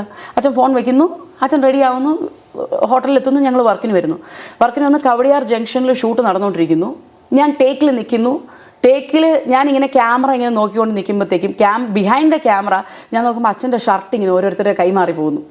ബാക്ക് അപ്പോൾ ഞാൻ ഷോർട്ട് ഫിനിഷ് ചെയ്തിട്ട് ഞാൻ അങ്ങ് പോകുമ്പോഴത്തേക്ക് അച്ഛൻ ഷർട്ടൊക്കെ ഊരി സ്വെറ്റ് ചെയ്തു. കൈ ലെഫ്റ്റ് ഹാൻഡ് പെയിൻ എടുക്കുന്നുണ്ട്, ഇങ്ങനെ കറക്കുന്നുണ്ട്. അപ്പോൾ തന്നെ ആൾക്കാർ ഹോസ്പിറ്റലിലേക്ക് കൊണ്ടുപോകാനായിട്ട് ഇവിടെ നിയർ ബൈ ഉള്ള ഹോസ്പിറ്റലിലേക്ക്, നമ്മുടെ ഫീൽഡിനെ സംബന്ധിച്ചിടത്തോളം ഒരാൾ മരിക്കാൻ കിടക്കുകയാണെങ്കിലും ഒരാൾ ജനിക്കാൻ പോവുകയാണെന്ന് പറഞ്ഞാലും അവിടെ ഇരിക്കുന്നവർക്ക് വലിയ വിഷയമുള്ള കാര്യങ്ങളല്ല. നിങ്ങൾക്ക് ഞങ്ങൾ പേയ്മെൻറ്റ് തരുന്നുണ്ട്, രാവിലെ ഇത്ര മണി തൊട്ട് ഇത്ര മണി വരെ. നിങ്ങൾ മാറി നിന്ന് കഴിഞ്ഞാൽ ഞങ്ങൾക്ക് ആ സീൻ എടുക്കാൻ പറ്റില്ല, ഞങ്ങൾക്കത് നഷ്ടമാണ്. അവിടെ ഒരു മനുഷ്യനോടുള്ളൊരു മാനുഷിക പരിഗണന അവിടെ കിട്ടത്തില്ല. നിങ്ങളെന്തോ ചെയ്തോളൂ, പക്ഷേ ഇത് തീർത്തിട്ട് അയ്യോ അതങ്ങനെയാണ്, അത് ചോദിക്കട്ടെ പറയട്ടെ, ഈ ചോദിച്ച് പറയാൻ എടുക്കുന്ന സമയം മതി പോയിട്ട് വരാൻ. അതൊരു ടൈം ലാഗ് നമുക്ക് തരത്തില്ല. അത് ഈ ഫീൽഡിലുള്ള ഒരു ഭയങ്കര ഒരു ദുഃഖകരമായ ഒരു വിഷയമാണ്. ആ സിറ്റുവേഷൻ ആയിരിക്കാം അവരുടെയും കാര്യങ്ങൾ നമുക്ക് പ്രെഡിക്റ്റ് ചെയ്യാൻ പറ്റത്തില്ല. അവരുടെ സിറ്റുവേഷൻ അങ്ങനെ പറയിപ്പിക്കുന്നതായിരിക്കാം. അപ്പം അങ്ങനെ ഡോക്ടറിൻ്റെ അടുത്ത് കൊണ്ടുപോകുന്നു, തിരിച്ചു കൊണ്ടുവരുന്നു. ഇതെല്ലാം കഴിഞ്ഞു. അന്ന് ഞാൻ അച്ഛനെ ഉച്ചയ്ക്ക് ആഹാരം കഴിക്കാനായിട്ട് വിളിച്ചുകൊണ്ട് താഴെ വന്ന് ഫുഡ് കഴിച്ചു. മോളിൽ പോയപ്പം ഞാൻ ഇറങ്ങാൻ പോയപ്പോഴത്തേക്ക് അച്ഛൻ്റെ അടുത്ത് ഇങ്ങനെ കയ്യിലിങ്ങനെ പിടിച്ചു. അപ്പോൾ ഞാനിങ്ങനെ ഇരുന്നപ്പോഴത്തേക്ക് എൻ്റെ അടുത്ത് പറഞ്ഞു, എൻ്റെ മറ്റുള്ള മക്കൾക്ക് ദൈവം വിദ്യാഭ്യാസം കൊടുത്തു, എൻ്റേത് സ്റ്റഡീസ് ഡിസ്കണ്ടിന്യൂഡാണ്. അപ്പം തുടക്കം നീ ഫീൽഡിൽ വന്നപ്പം അച്ഛന് ഇഷ്ടമല്ലായിരുന്നു. പിന്നെ അച്ഛൻ്റെ ഫ്രണ്ട്സ് ആയിരിക്കാം, ആരെങ്കിലുമൊക്കെ ആയിരിക്കാം, ഇങ്ങനെ കൊള്ളാം അവൾ പെർഫോം ചെയ്യുന്നുണ്ട്, നന്നായിട്ടുണ്ട് എന്നൊക്കെ പറഞ്ഞു വന്നപ്പോൾ അച്ഛനതൊരു ഭയങ്കര ഒരു അഭിമാനമായി തോന്നി. അച്ഛനത് ഇഷ്ടപ്പെട്ടു തുടങ്ങി. അപ്പോൾ അച്ഛൻ എൻ്റെ അടുത്ത് പറഞ്ഞു, ബാക്കിയുള്ള മക്കൾക്ക് വിദ്യാഭ്യാസമുണ്ട്, അവർക്ക് ജോലി ചെയ്യാനുള്ള പ്രാപ്തിയുണ്ട്. നിന്നെ സംബന്ധിച്ചിടത്തോളം ദൈവം അത് നിനക്ക് തന്നിട്ടില്ല. പകരം അന്നാണ് അച്ഛൻ്റെ വായിൽ വന്നത്, എൻ്റെ ഉള്ളിലുള്ള കല നിനക്ക് തന്നിട്ടുണ്ട്. അപ്പോൾ അച്ഛൻ്റെ ആ അഭിനയിക്കണം എന്നുള്ള ആ ടെംപ്റ്റിങ് സ്റ്റിൽ ആ ടൈം വരെ അച്ഛൻ്റെ ഉള്ളിലുണ്ടായിരുന്നു എന്നുള്ളത് ഞാൻ മനസ്സിലാക്കുന്നത്. അതുകൊണ്ട് ആർക്ക് വേണ്ടിയിട്ടും ഈ ഫീൽഡിൽ നിന്ന് മാറി നിൽക്കരുത്. ഇതാണ് അച്ഛൻ എൻ്റെ അടുത്ത് പറഞ്ഞ ലാസ്റ്റ് വാക്ക്. മാറി നിൽക്കരുത്, ഇത് നിൻ്റെ ജോലിയാണ്, ഈ ഫീൽഡിൽ നിന്ന് മാറരുത്. ഇതാണ് ലാസ്റ്റ് എൻ്റെ അടുത്ത് പറയുന്നത്. അത് കഴിഞ്ഞ് പിന്നെ അച്ഛൻ ഹോസ്പിറ്റലിലേക്ക് കൊണ്ടുപോവാണ്. പിന്നെ അവിടെ വെച്ച് തന്നെ കാർഡിയാക് അറസ്റ്റ് മരിക്കുകയാണ്. സോ അതുകൊണ്ട് ഈ കലയിലേക്ക് വന്നതിന് ശേഷം, ഇത് പ്രൊഫഷനായിട്ട് ഞാൻ എടുത്തതിന് ശേഷം ഇതിനെ ഞാൻ സ്നേഹിച്ചു തുടങ്ങി. ബിക്കോസ് ഇതാണ് എനിക്ക് ചോറ് തരുന്നത്. ഈ ജോലി ചെയ്തിട്ടാണ് ഞാൻ 4 നേരം 3 നേരം ആഹാരം കഴിക്കുന്നത്, എൻ്റെ മകനെ വളർത്തുന്നത്, അവനെ ഇത്രയും എത്തിക്കാൻ പറ്റിയത്. ഒരാളുടെയും സപ്പോർട്ടില്ലാതെ ഞാൻ ഒറ്റയ്ക്ക് നിന്ന് ആരുടെയും മുമ്പിൽ കഴിഞ്ഞിട്ട് ഞാൻ എൻ്റെ ജോലി ചെയ്ത അന്തസ്സായിട്ട് ഞാൻ എൻ്റെ മകനെ നോക്കുന്നു എന്ന് എനിക്ക് നെഞ്ചു വിരിച്ച് പറയാൻ പറ്റും. അപ്പോൾ തരുന്ന ആ കലയെ ഞാൻ സ്നേഹിക്കാൻ തുടങ്ങി, എനിക്ക് ഇഷ്ടപ്പെടാൻ തുടങ്ങി. അപ്പോൾ ഇന്നെനിക്ക് അതിൽ ഒരുപാട് പഠിക്കാനുണ്ട്. അങ്ങനെയൊക്കെ ഉള്ളൊരു ഇഷ്ടം വന്നു തുടങ്ങിയപ്പോൾ ലാലേട്ടൻ, മമ്മൂക്ക, അതുപോലെ തന്നെ എനിക്ക് ഭയങ്കരമായിട്ട്, ഞാൻ പറഞ്ഞില്ലേ എൻ്റെ സ്റ്റഡീസും ഞാൻ ജനിച്ചു വളർന്നെല്ലാം ചെന്നൈ ആയതുകൊണ്ടായിരിക്കാം, ഓട്ടോമാറ്റിക്കലി കമൽ സാർ എന്ന് പറയുന്ന ആ ഒരു വലിയൊരു എന്താ പറയുക, ആ വ്യക്തിയോട് തോന്നിയ ഒരു ഇഷ്ടം ഭയങ്കരമായി. കാരണം ചെറിയ നോഡിങ്സ്, പുള്ളി ചെയ്യുന്ന കുഞ്ഞു സീൻസ് ആണെങ്കിലും പുള്ളിയുടെ ഐബോൾ പോകുന്നത്, ഇതൊക്കെ എനിക്ക് ഭയങ്കരമായിട്ടും ഞാൻ ശ്രദ്ധിക്കാൻ തുടങ്ങി. ഇതാണ് ആക്ടിങ്. അപ്പോൾ എനിക്ക് ആ വ്യക്തിയോട് തോന്നിയൊരു ഇഷ്ടം ഭയങ്കരമായി മാറി, ഒരു റെസ്പെക്റ്റ്. അതുകൊണ്ടാണ് സെക്കൻഡറി ഞാൻ കമൽ സാറിനെ പറഞ്ഞത്. ഒരു അഫെക്ഷൻ അല്ലേ? ഭയങ്കരമായിട്ടും. സ്റ്റിൽ ഇപ്പോഴും കമൽ സാർ എന്ന് പറഞ്ഞു കഴിഞ്ഞാൽ, കമൽ സാറിൻ്റെ സോങ്സ് കേട്ട് കഴിഞ്ഞാൽ ഒരുതരം ഒരു അഡിക്ഷനാണ്. ദൈവം മുന്നിൽ പ്രത്യക്ഷപ്പെടുന്നു ഒരു ദിവസം, എന്നിട്ട് പറയുന്നു, രേഖ നിനക്കിഷ്ടമുള്ള ഒരു വരം ചോദിക്കാം, ഏത് വരം ചോദിക്കാം?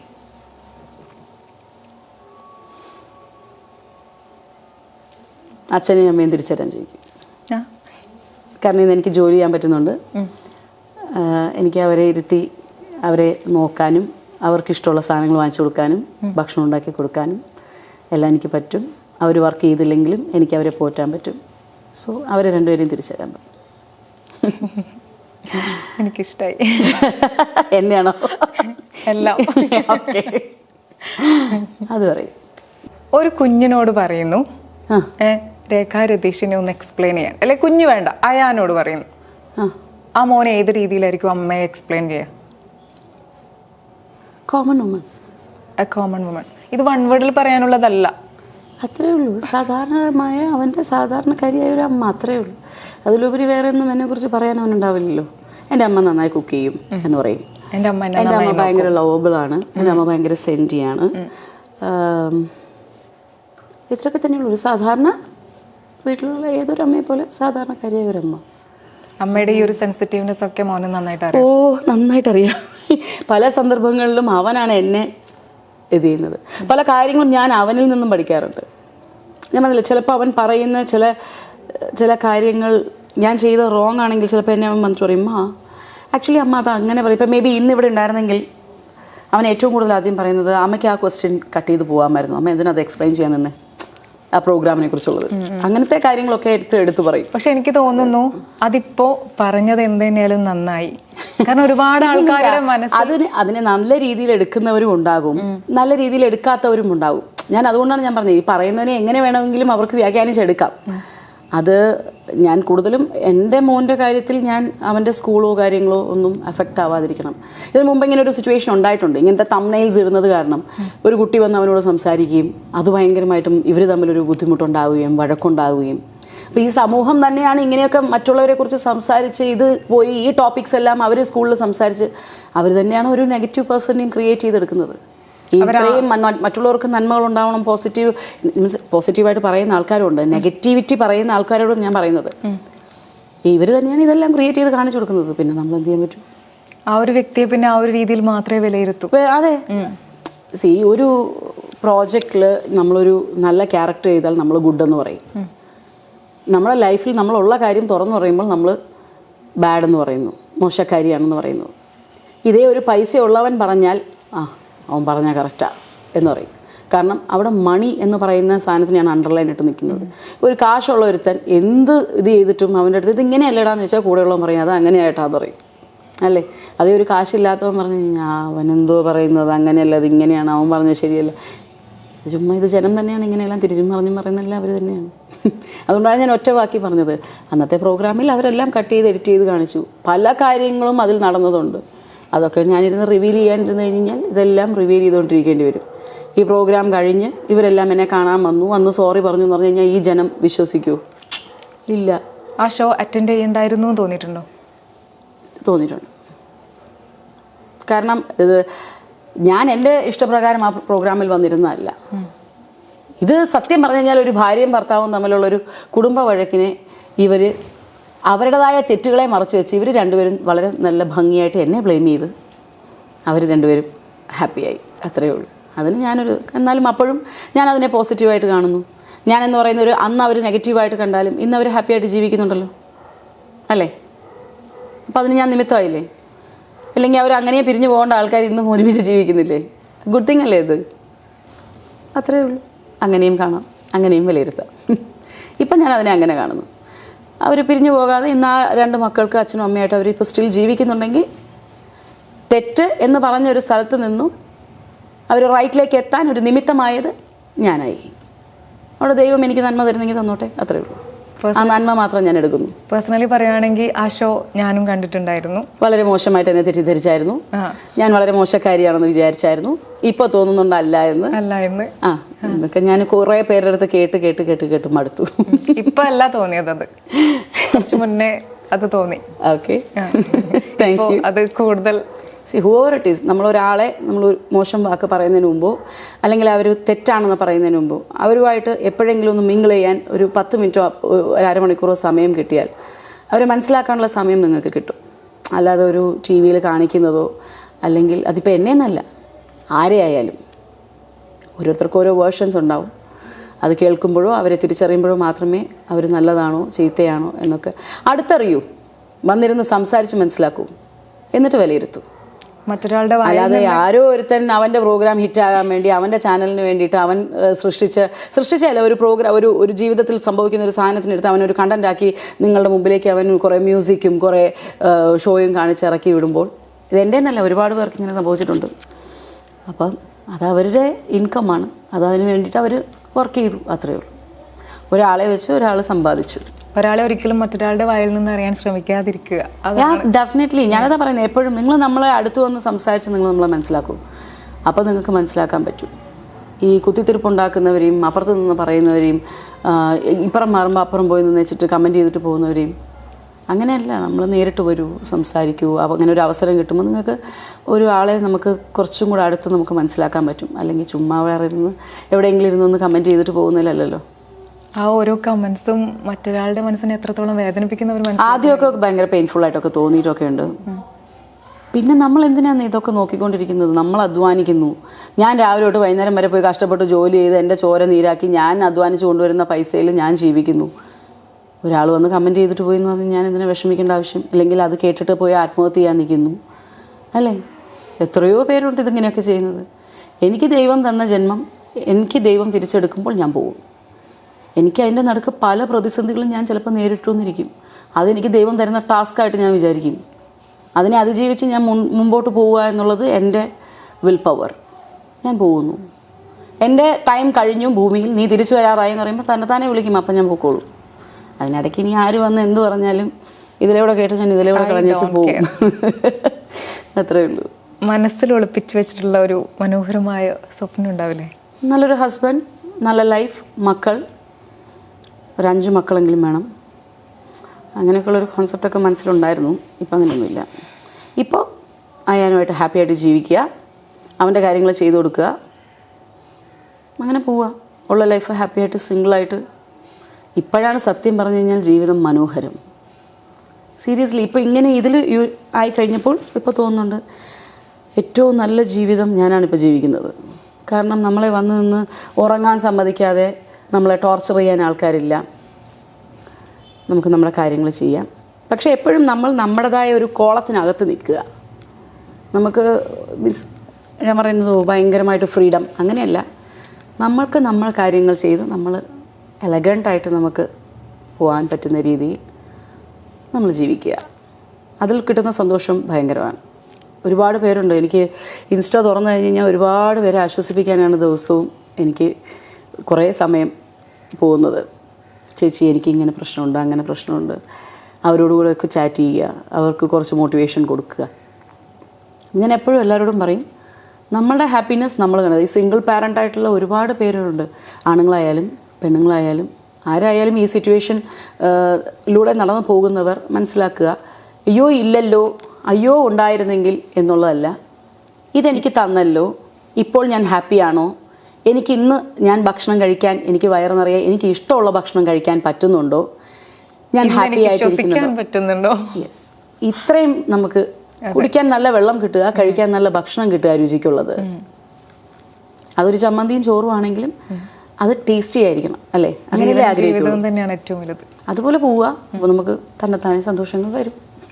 ഇപ്പോഴത്തെ കുട്ടികളോട് പറയാനുള്ള ഒരു മെസ്സേജ് എന്താ? പെൺകുട്ടികളോട് പറയാനുള്ളത് എസ്പെഷ്യലി ഇന്ന് നമുക്ക് ഒരുപാട് ഫ്രീഡം ഉണ്ട്. പണ്ടത്തെ പോലെയല്ല. പണ്ടത്തെ പെൺകുട്ടികൾക്ക് കിട്ടുന്ന ഒരു, ഞങ്ങളുടെയൊക്കെ ജനറേഷൻ എന്ന് പറഞ്ഞാൽ വൈകുന്നേരം 5 മണിയാകുമ്പോഴത്തേക്കും വീട്ടിനകത്ത് കയറണം.